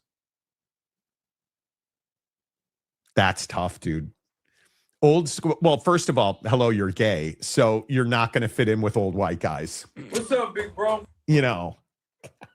And then you're a mixed race gay couple. I'm going to say there could be some tension there. Strength and honor. You know, your husband's going to have to defend you at all turns. God, I can't wait to hear that story. How awkward would it be if grandpa's like lobbing racial slurs across the vacation dinner table? Dude, grandpa's sitting there in his crusty ass old sweater with an Ole Miss hat on and is like, hey, dude, get the hell out of here. Hey, man, your boy going to play for the Rebs, right? Nah, fam. Nah, fam. Nah. I talked to Lane Kiffin. I know what it is. Fact is, World Cup tickets were cheaper than the Messi game in SLC. That is sad commentary on the demand for World Cup tickets. The Messi game in SLC was crazy. Millennials aren't scumbags. I don't mean like scumbag doesn't mean like okay. It's a term. It's not a those refunds. It's not a term of if I have to explain it, I probably did bad. We just want to see the whole system burn down so we can build something else. Also, cut us some slack. Our parents are asshole boomers. Wait, so I'm not an asshole boomer. I mean, I mean, some millennials have asshole boomer parents. Yeah, it just depends. You guys just don't. The problem is, I feel like we created a generation of soft men with millennials. That's what I feel like. Like when it gets difficult, and I don't know how we're so far off the rails, but it is what it is. When it gets difficult, and this is what does Joe Rogan always say? Soft times create soft men. Hard times create hard men. Like hard men create good times, or whatever it is. Mm-hmm. We as Gen X parents gave you too much, made it too easy, gave you cell phones, gave you cars, gave you travel ball, didn't make you go to college. Like, we didn't set you up to succeed. We didn't, in my opinion, as a parent of a millennial, I did not set you up with the necessary tools to thrive and succeed as an adult in hard times. If everything had been equal and the economy had kept booming and jobs had kept booming, and millennials would have been fine. It never works like that. We're in the down cycle now, right? Everything's super expensive. Housing's broken still. Like, we're going on a decade of just incredibly dysfunctional real estate, all of it. The problem is millennials have to dig themselves out, and they're not equipped to do that. Almost by no fault of their own. But, you know, not wrong. Most people in general are snowflakes. As a man of color who is also bisexual, no one cares. Work harder. Well, work harder. Because honest to God, nobody gives a shit about your problems. Nobody cares. Life, bro. Right? Like, nobody cares about our problems. Come on, dude. Work harder. Figure it out. Like, just keep going. You know, and it's hard when you find yourself in a position where it's maybe your job isn't what you wanted it to be. You don't like your boss. And work generally is, I think work is the great revealer of people's character. I think when you get into a job and you don't want to work hard because it's not easy and you're not willing to do the hard part, I think it's incredibly revealing of your character. And I think millennials really struggle to want to fight through the hard times because we as Gen Z parents made it so easy. And I'm not being sarcastic about that. I'm being as real as I can be. We were, what is the terminology? We were helicopter parents, or we made it, like, whatever you want to call it. I was watching Mel Robbins' podcast the other week. If you've never heard of Mel Robbins, you don't know who she is, you should absolutely check it out. It's phenomenal. Yeah, so I was watching Mel Robbins' podcast the other week, and she was talking about how you just have to understand the greatest part about human beings is their flaws. And our flaws are what power our bad decisions. And so I've been on this rant for the better part of a year. Make decisions and deal with the consequences. You're not going to make good decisions. You're just not. You'll make some good decisions. Millennials make bad decisions all the time, almost all the time. I'm a huge believer in it because they're not equipped to make good decisions. And I think when you look at what we as Gen Z parents did, we did that. We handed y'all easy buttons, and now that's all you guys want. Right? You want that pacifier of an easy button, and that doesn't exist right now. That does not. In this country, we are in a place in a time where, fuck, man, everything is difficult. Every decision we make, every gallon of gas, dude, you know how expensive food is right now? But it's incredible. Like, do you understand? We're in a time in this country right now where we're telling people you need to get educated. But here's the thing. It's really expensive to get educated. Oh, but here's a loan. Now that you've signed the loan papers, I just want you to know you're so fucked because that loan is really expensive. And if you miss even one penny of a payment, we're going to take everything you own. Do you understand that that's where we are in this country right now? We're telling people you have to get educated. You can't afford it, so go into debt. And if you miss a single penny of a payment, we're going to take everything you own. We're going to burn you to the ground. That's how we're starting people's lives off for them.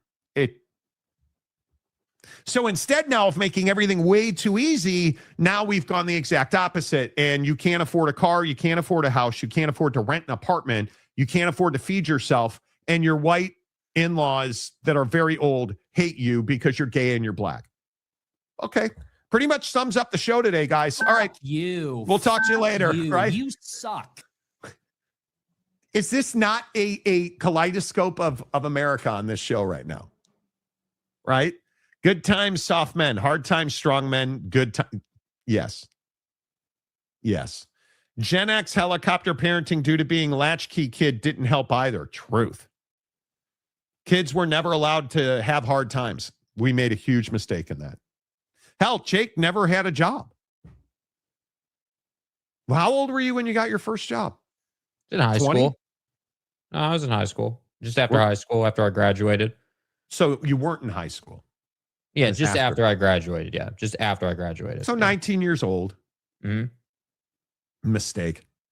I'm 40 and my medic partner tend to be early 20s and they're all soft. Constructive criticism is considered bullying now. And Jake and I deal with this all the time. Millennials, Mel Robbins talked about this as well. Millennials don't want to ask for advice.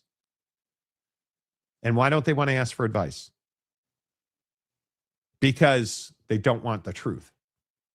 What millennials want is, hey, I'm about to drive my car off this cliff. It's full of explosives and stuff. There's a rocky bottom there. Do you think will I make it? I'll survive, right? I mean, do you think I should drive my car off this cliff? No, I don't think so. Oh, well, you know what? You're just trying to hold me back.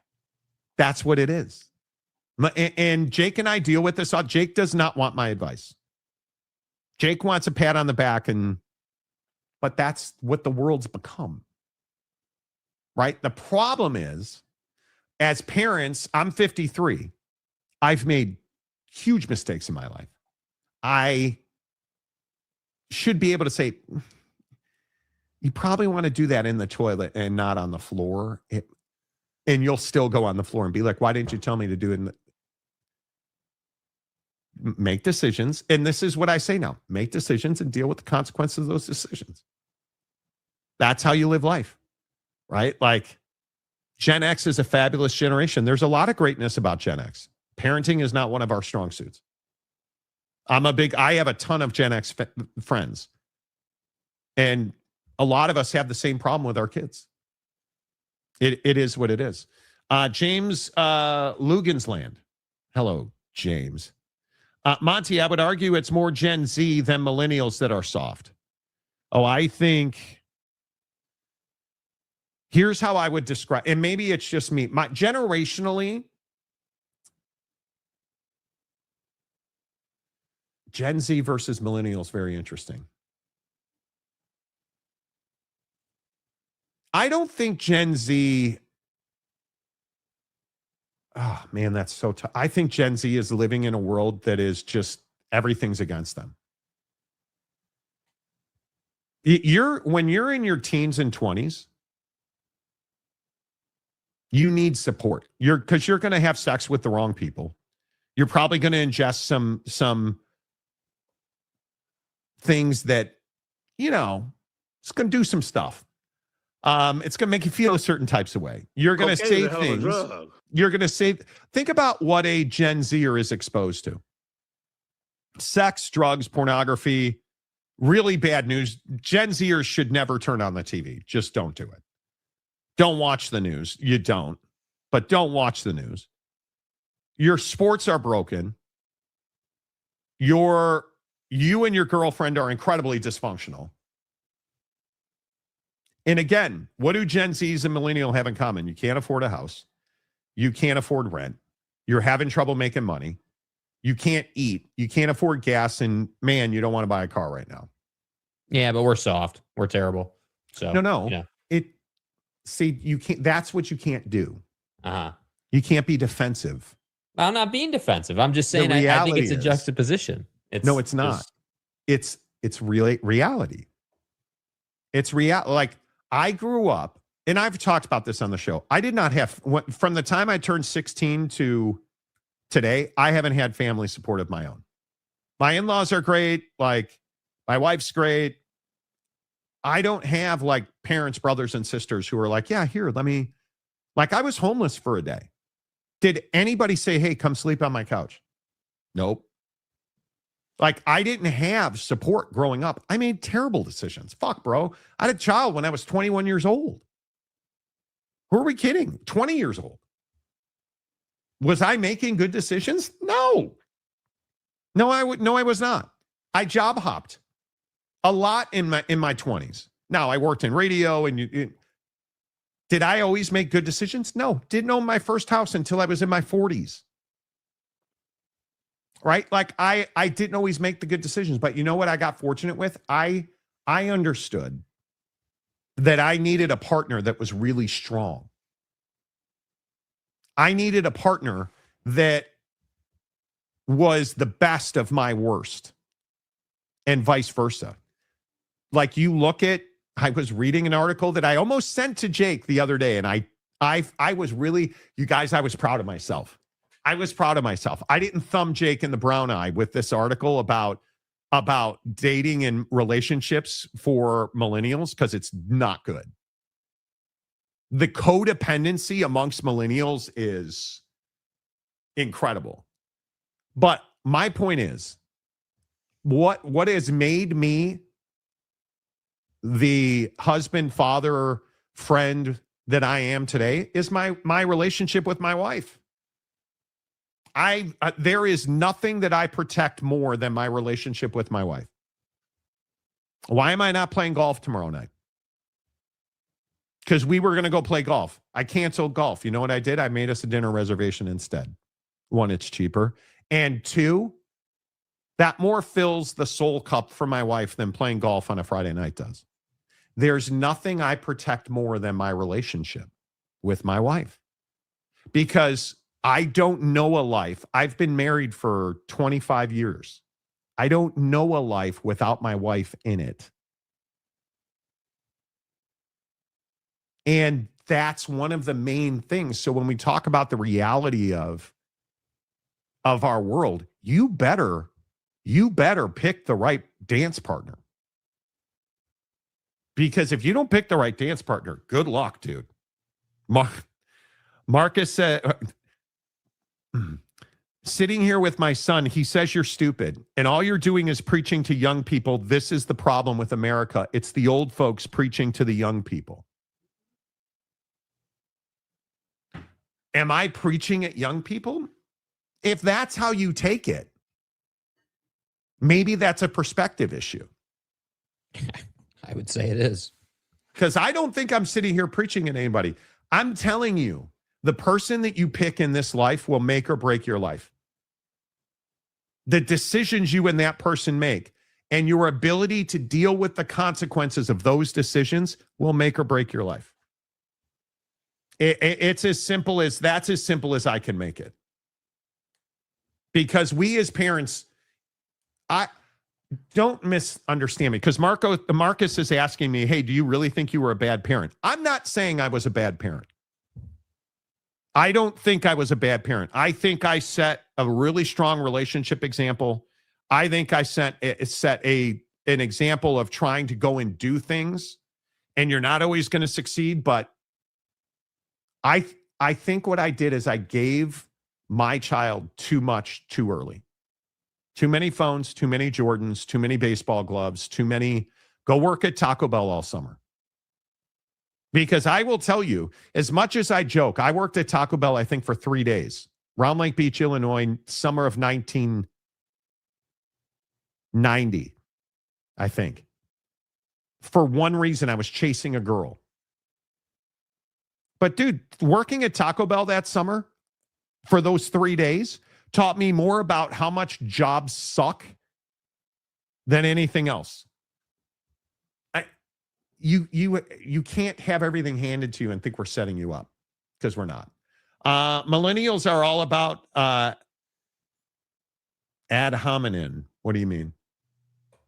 It is a perspective issue. Jake, is it a perspective issue?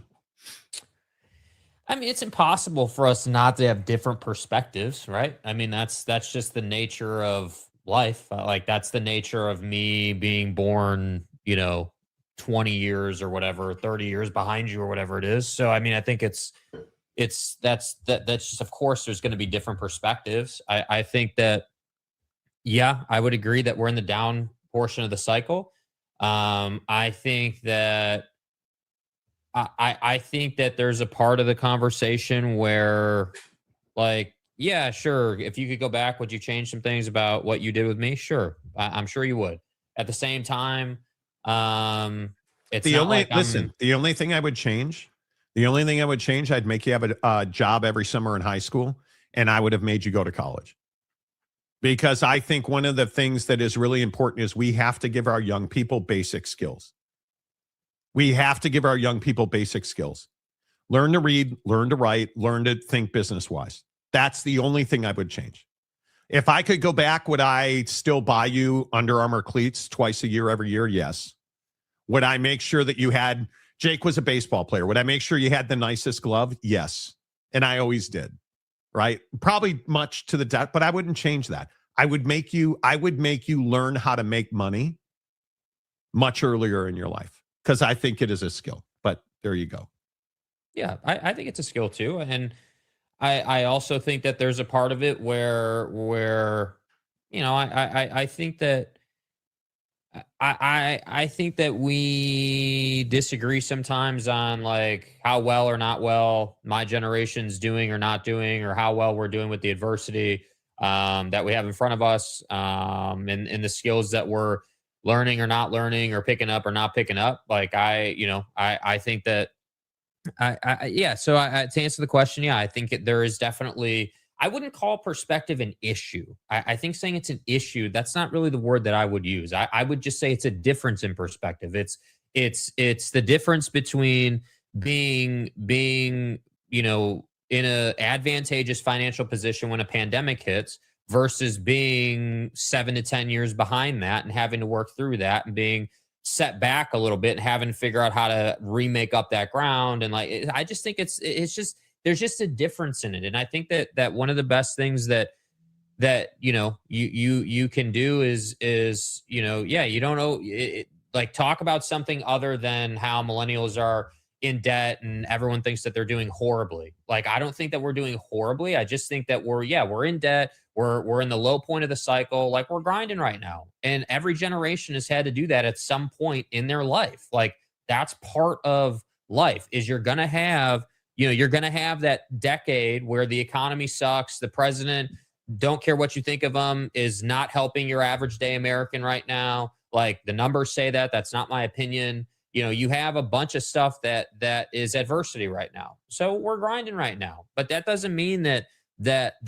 none of us or any of us haven't picked up skills and are doing everything that we can do. I do agree that there are a lot of people. I see it every day in our work. I see it all the time on social media. There are plenty of millennials out there, and I think this is some of Gen Z too, who are just unwilling to say, you know what? Yeah, I have some debt. I didn't go to college. Like that, but that doesn't mean I have handcuffs on and I can't go out and make money. Like you have everything you need in your smartphone to learn skills and go out and make money. Like, that's just the truth of it. So but they don't. They don't. And that's the difference between me and soft ass millennial who's unwilling to go out and try to change their situation. Like, I've self-taught myself things. I have skills that I can leverage to go out and make more money and do things and improve my situation. And I'm working on those things literally every day. So I think that millennials there is a sector of the millennial generation that, yes, wants it handed to them and is unwilling to work. But I've always disagreed that should define us as a generation. I think that there are a lot of people who are working their ass off and are actually pushing to get to a better spot. Millennials have to get off the couch. Yeah. Millennials have to vote. Mm-hmm. Millennials have to open businesses. Millennials have to buy houses. Yeah, the voting thing might be the best point. I have one of my longest friends in the world doesn't believe in voting because of the whole my vote doesn't count or impact, and I just think it's that type of mentality where I'm like, dude, like how do you not vote? How do you not say how do you look at your own picture and say, you know what, like, dude, I'm dealing with X, Y, and Z, and that requires this, and I'm just not willing to do what it's like. I can't operate in that way. I can't. It just doesn't make sense to me. I'll never understand it, bro. I don't agree with making them go to college. Some people just aren't meant for college, and some people aren't ready for college until they're ready. I think, and when I say, because I said one of the things I would have made Jake go to college, a junior college for 2 years, because I just see things differently in that I think we need to, our kids should be taking finance classes. Our kids should be taking core writing, English, mathematics that teaches you how to balance a checkbook. Now that turns into how to use your mobile phone to track your finances, how to lock your credit report and why you need to lock your credit report and unlock your credit report, how to follow your rates on credit cards or debt, or how to stay out of debt, how to use credit cards without.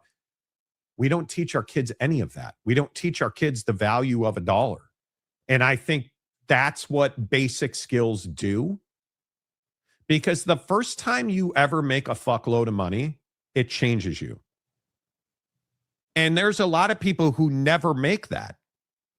The first time you get a $15, $20, $25, $30,000 paycheck, it changes you. It truly changes your perspective on life. Yeah. Cougs Johnson. Hello, Cougs. Well, I don't agree with Monty on the Pac-12. His life advice is spot on. I appreciate that. Chuck. What's up, Chuck? Good to see you. My mom had me working at $5 to mow the yard, blew it within an hour of getting it on baseball cards. Truth. My baseball cards were wiffle ball bats and balls at the dime store in downtown Northbrook, Illinois. College is not the way. I don't think four-year college where you take a huge loan out is the way. I would agree with that. Scott, Monty, you look great. Weight loss was a must. Congrats. Thank you. I'm 1 pound from my original goal weight. Thank you to the cherries. 1 pound from my original goal weight. Do you think you'll keep going, or do you think you'll level off? Oh, I'll keep going. I have a lot more I want to lose. I'm fat. It's the scourge of weight loss. I've lost 90 pounds on the dot. And I have terrible body image. It's brutal. College is the way, but it needs to be valuable skill or trade, not just any degree, just to get a degree. I agree. As a senior in high school, I worked full weeks at nursing homes as a CNA. Go in early morning, go to school afternoon, go back in the evening. It teaches you something, man. The ironic part is perspective being the issue is the issue. Issue doesn't necessarily mean it's bad or good. Correct. It depends on the context in which it's being used and the subject matter. Yes. I think the kids today have had the easy button and are not prepared for hard times. That's the way hard times is worse. That way, the hard time is worse because they aren't used to the adversity. Truth. Chad Carter. I think you're talking to a different section of millennials, my guy. Could be. I don't think anybody is everybody. I think we're all unique, but there is no question that, again, Gen Xers were latchkey kids. Millennials, where we didn't have parents at home. We had a house key around our neck and we went home and played video games and ate Hot Pockets. Yeah. And threw M80s down sewer drains. And we were latchkey kids, right? Yeah. Divorce was a major problem in our generation. Like every generation has their thing. Mm-hmm. I just worry about what that thing is for millennials and Gen Zers. That's what I worry about. Yep. I agree with Jake. Not all of us are in that give me mindset. A lot do, but not all of us are anything. I agree with that. Millennials are not a monolith. No, I would agree with that. Jake needs to work on his window blinds. The sun on his face when he talks, he must be getting annoyed. Yeah, it's the orientation of this place that I stay in is particularly set up to where this time of year when the sun is up earlier, even with the blinds down, there's the section of the blind where like the cloth goes through it and that little line of holes still lets the sun through, which does drive me nuts, but whatever. This is so true. I hate people who won't vote and then bitch and moan about rights and statuses. Yeah, and if you're not going to vote, then you shouldn't be complaining, dude. Like you're just like, I don't know what you're doing. People need to vote more, but they also need to vote a hell of a lot smarter. Truth. Do your homework. Do your homework. And please vote in your local election. Vote in your town halls. Vote for your mayors and your council people and your school board people. Vote for them. No one group is a monolith. At the end of the day, everyone is an individual in their own choices and perspectives. Agree. Decision-making defines your life, dude. And then we have people who vote and then don't hold their own side accountable because suddenly what was bad as good when it sucked for other persons. Yeah. For thee, not for me, right? Call me radical, but I actually think those are rights that should be taught to juniors and seniors in high school. Truth. Oh, well, then there's AI. Yeah. You better learn AI, man, because it ain't going anywhere. I'll tell you that right now. Especially with social media today, making it easier for kids to start making money earlier. Yes. Did you see the former Google CEO during commencement address at Arizona got booed talking about AI? People know AI is going to screw up their future career possibly. Yeah. You better learn it, man. You better learn it.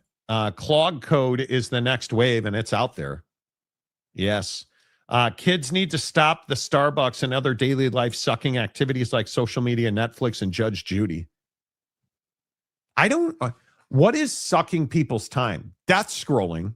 Man. Oh, no question about it. No, I don't even know if my wife realizes this. She may or may not. Since we got back from Hawaii the last 2 weeks, I have really tried to be off my phone. I started in Hawaii and I am trying to carry it over. Dude, I'm sleeping so much better by not death scrolling on my phone at night. It's wild. Yes. It is. It's absolutely wild. And I never have trouble falling asleep. But when I don't get on my phone before I go to bed, if I The minute I step into my boudoir, that's bedroom. If I just put the phone on the charger and I sleep straight through. Mm-hmm. I'm telling you. Education's definitely in a way, but means and themes in which you get that education's up to you. Yeah. It's just money. It's made up pieces of paper with pictures on it. So we don't kill each other just to get something to eat. It's a hell of a movie, dude. It's a hell of a movie. That's an interesting conversation. They need to teach kids in high school on economic taxes and retirement. I'm a tax preparer, and the youth just don't get it when it comes to life. But they will get it. You know. Screw GLP-1s. We should be using the Monty Cherry method. Please don't. Yeah, I'll tell you this. The Monty Cherry method's a little rough, you know? Like, it's not as enjoyable or easy. And if you missed the show yesterday, I had a revelation. A discovery moment. The revelation was that cherries are a natural diuretic. Oh. Figured that out yesterday while sitting on the can. But yeah, GLP-1's been great. The interesting part is so many people, when I do like a TikTok or a short, I'm going to do a short on it today so you guys will see it. But you don't understand. You just don't understand the impact that being overweight has on your life. It's incredible. Trying to be like even a better golfer, a better husband, being lighter, walking around the globe without as much weight on makes a huge difference. It's incredible. It's hard to even describe. Brandon, what's the easy button, dude? Tell me, educate me. Okay. I'm here for a fight today. Monty, you're describing a lot of millennials as you describe Gen X as well. Could be. Just different set of circumstances, right? Parents also need to take ownership of their kids. They do. And responsibility for it. Jake needs to talk to Jerry about the curtains. Yeah, he does. Yeah. You know. Yeah. Just get some blackout curtains. It'll take the sun right off your face. Yeah, just get you a better head coach. It'll make you a better football team. We all do. Gen Z are not getting into relationships, which means divorce won't be the problem. Look at how much dating has changed. Yeah. So many people won't make the effort to find the right life partner. It's crazy. You know, facts. I voted for Trump, yet I am just as critical to him as I am of any other politician. Got to be held accountable for that. And most don't vote in primaries. That is where votes matter even more because it could prevent undesirable political politicians from winning. Yeah. Primaries are hugely important. You know, I can stop Starbucks and Netflix, but not the Monty Show. Exactly right. I had cherry bombs watching the NBA last night. God, I hate OKC. Am I the only one? Am I the only one? I hope they never win another game. I cannot stand watching them play ball. Yeah, let me say it this way, because I think it kind of puts some weight on the conversation. My disdain for SGA and his antics on the floor and how they play the game is at such a level that I find myself rooting for VW when they play the Thunder. I find myself saying, yeah, you know what? Like, I'm not a VW guy. I'm not a fan. But man, when he's playing the Thunder, yes, please end them. Like, do it. Like, dominate them. Prove a point. Like, go out and earn your MVP with the people, you know, because he won that MVP again. Like, it really bothers me that SGA and guys like him who play that way have ruined the integrity of the NBA game, in my opinion. It's terrible. It's horrendous. And nobody it's will brutal, bro. Nobody will do anything about it. And I think there should be a stiff penalty for it. Yeah. A stiff penalty for flopping in this because it's not just SGA now. Their entire roster is on the floor. Mm-hmm. SGA is on the floor quite literally every play. And the phantom calls that went against the Spurs last night cost them the game. And the NBA doesn't want to talk about it. They don't. Yes, I've been waiting for this. My wife is excited about the Canadiens tonight. Yeah. She actually said to me, they play tomorrow. I think she was only half kidding, but she's like, go Abs. Like she's actually excited for the Hurricanes Canadiens tonight. Like it is. We're going to watch that game. I get the thing of telling people to learn AI, but that's not necessarily the solve people think it is, because AI removes 30% or more jobs. Knowing it doesn't mean you have a job for sure. I think you have to learn how to apply AI to your situation in your life. My wife's a great example of it. My wife's not highly trained on AI. Oh, wait, she is, because she highly trained herself, and now she's got job security because of it. You have to learn how to implement AI into your world. I cannot tell you how much more efficient I am in my regular job, this show, social media, golf, because of AI. I use ChatGPT quite literally now for everything. It makes my life so much easier.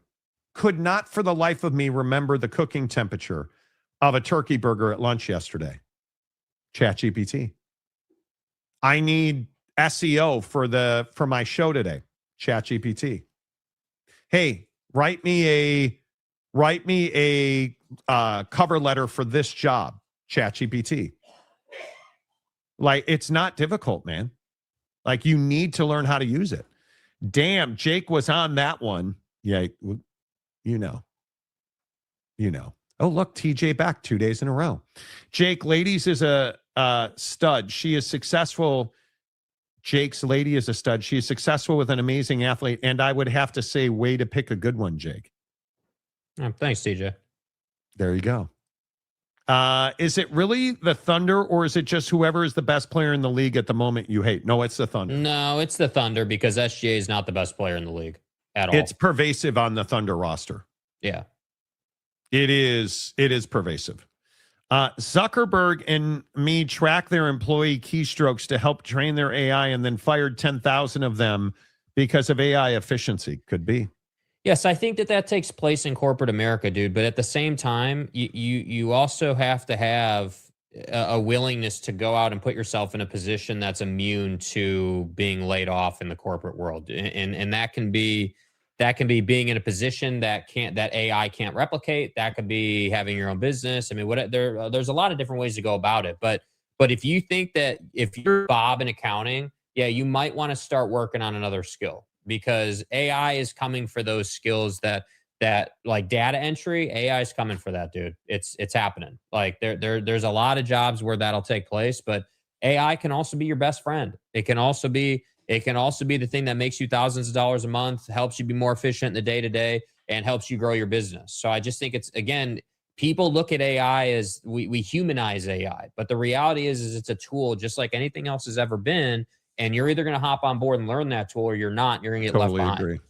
Totally agree. And you do have to learn how to ask the prompts to ask AI.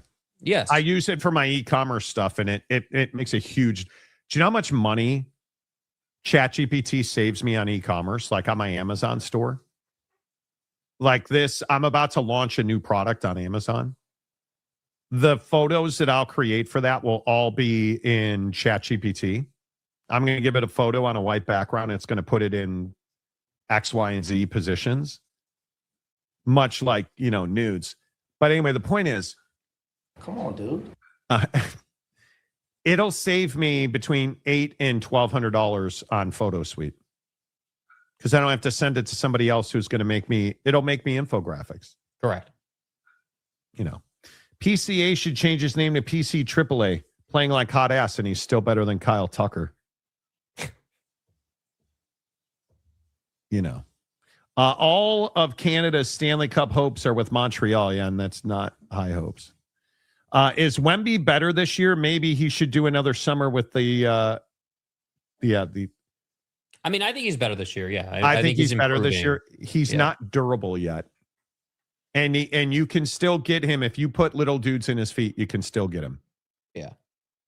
So, but he is better this year, and he should go with the Monks. ChatGPT still can't spell strawberry. Is that right? I don't know. I don't know what that's a reference to. Ryan, headed to the Byron Nelson this weekend. I would pay to watch Monty play on 100 cherries before having to watch this spare field. Brooks Koepka's at the Byron Nelson. Dude.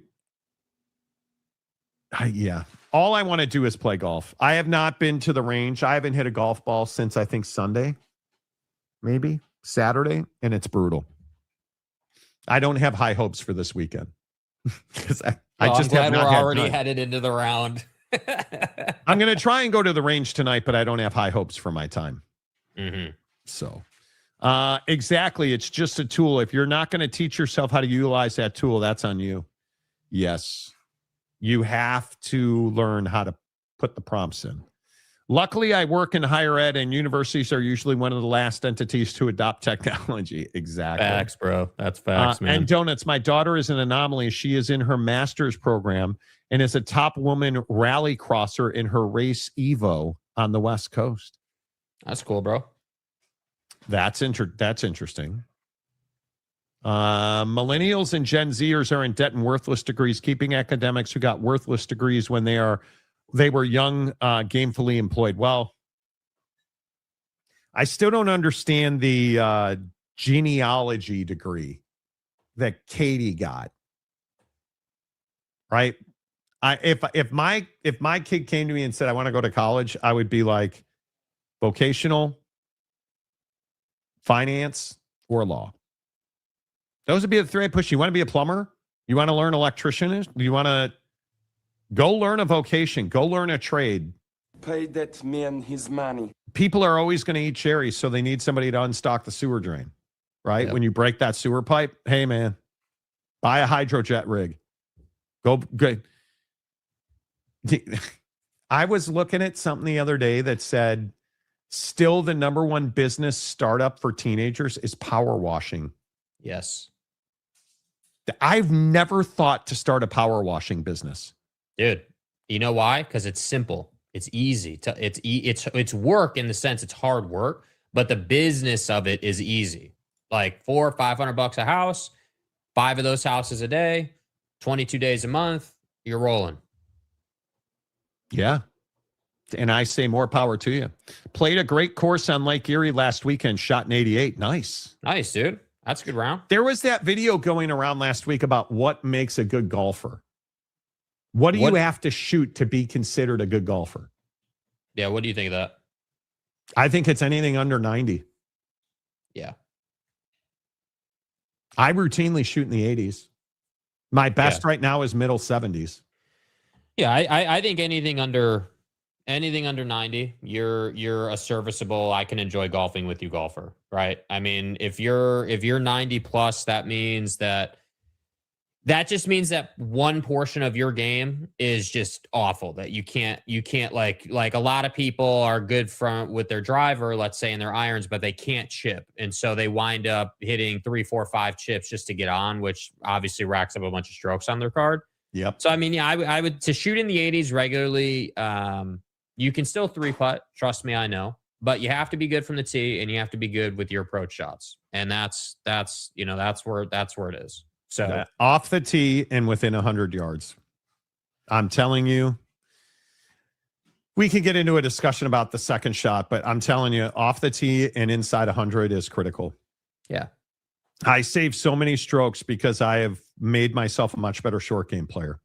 And I just think decision making overall, right? I mean, whether it is whether it is what kind of chip to hit, whether you're talking about how hard to swing, or again, there are so many times you asked me earlier in the show, like, hey, would you rather play with randoms or by yourself? When I do play with randoms, there's so many times where I'm like, dude, there's a hole on the course that I play all the time that's a short par 4. I think it's like 390 or whatever. It's a really short par 4.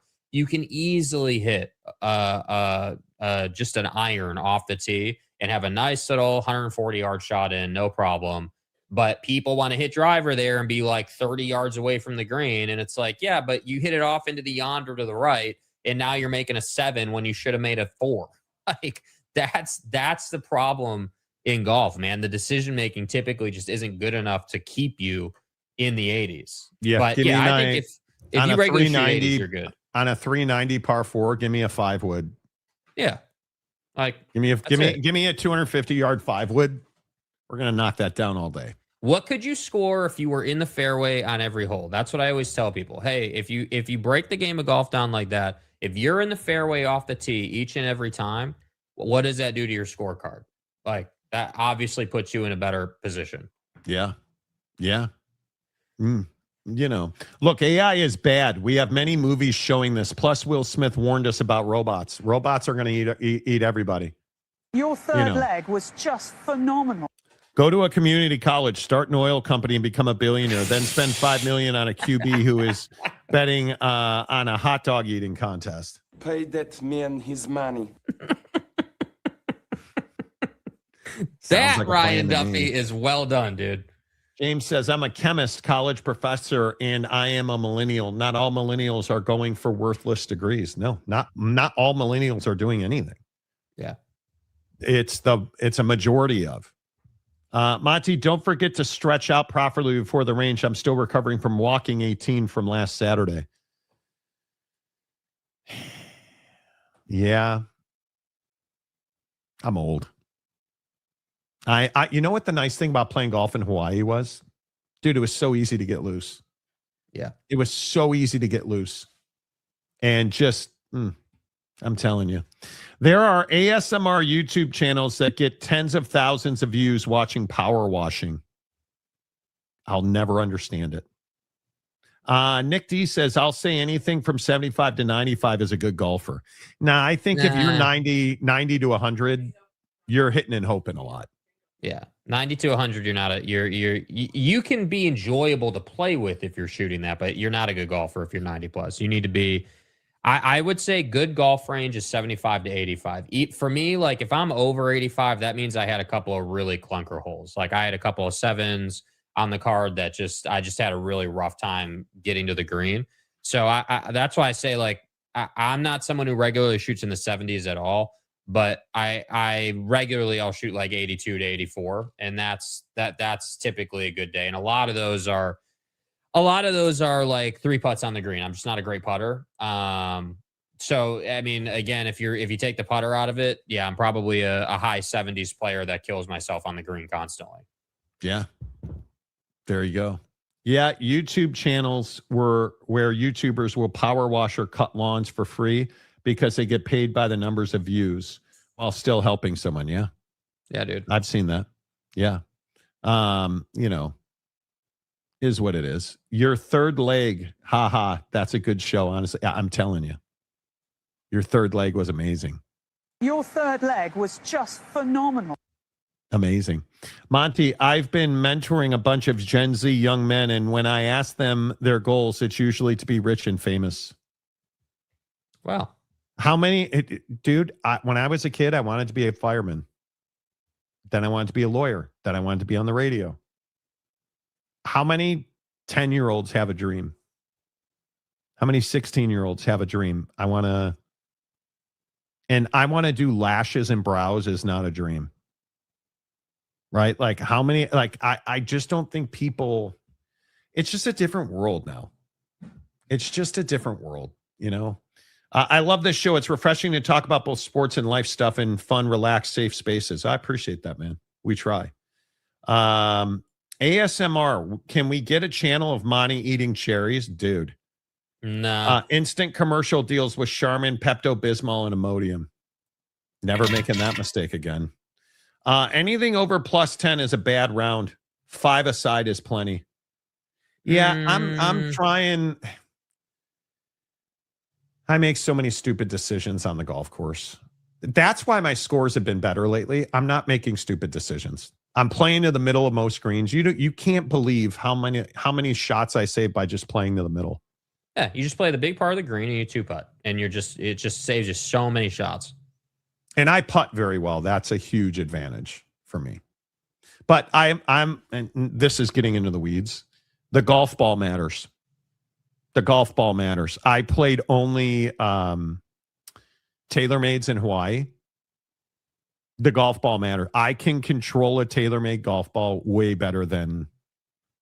And again, I'm a big proponent. If you're shooting in the 80s and 90s, go get noodles. Mm-hmm. If you don't have control off the tee, play noodles. But I am telling you, when you learn how to control your driver, you need a better golf ball, because the spin that I'm able to put on a TaylorMade, it's crazy. Have a great Memorial Day weekend. You too, my friend. No cherry eating on this show, and never again. I will never do it again. Yeah, it was an enlightening moment, and we'll keep that in moderation now. That's it. I'm we'll not keep that in moderation. Dude, I cannot tell you how terrible it was.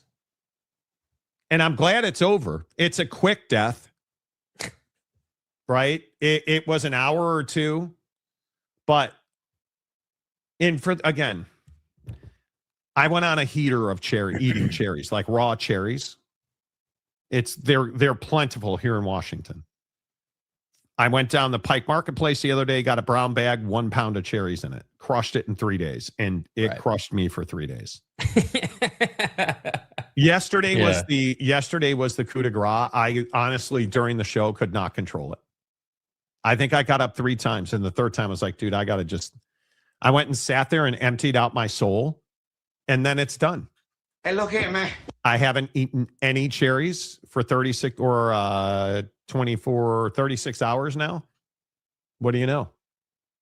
My colon is not vomiting all over me. And then the best part is, it's not like food poisoning. I had a wonderful lunch yesterday. I had two turkey burger patties and a bag of frozen vegetables. Chopped up a avocado. Bro, so good. Yeah. So good. It was phenomenal. Phenomenal. All right. The Monty Show is always presented by The Advocates at theadvocates.com, the best injury attorneys in the business, 24/7, 365. The Advocates remind you, dudes, it's Memorial Day weekend. Please don't drink and drive. I understand we all have 3-day weekends, and please don't drink and drive. I'm begging you. If you're going to drink, please do not drive. Drink at home. Drink when you get home. Please do not drink. And please do not drive. Be safe this weekend. Let's all reconvene on Tuesday. Well rested. Great drives off the tee. Let's not be crazy. If the worst happens this weekend, the Advocates are ready to serve you 24/7, 365. Clear, risk-free advice is available to you. Slow down. Take it easy. Have a great, restful weekend. Until Tuesday, say goodbye, Jake. Goodbye, Jake.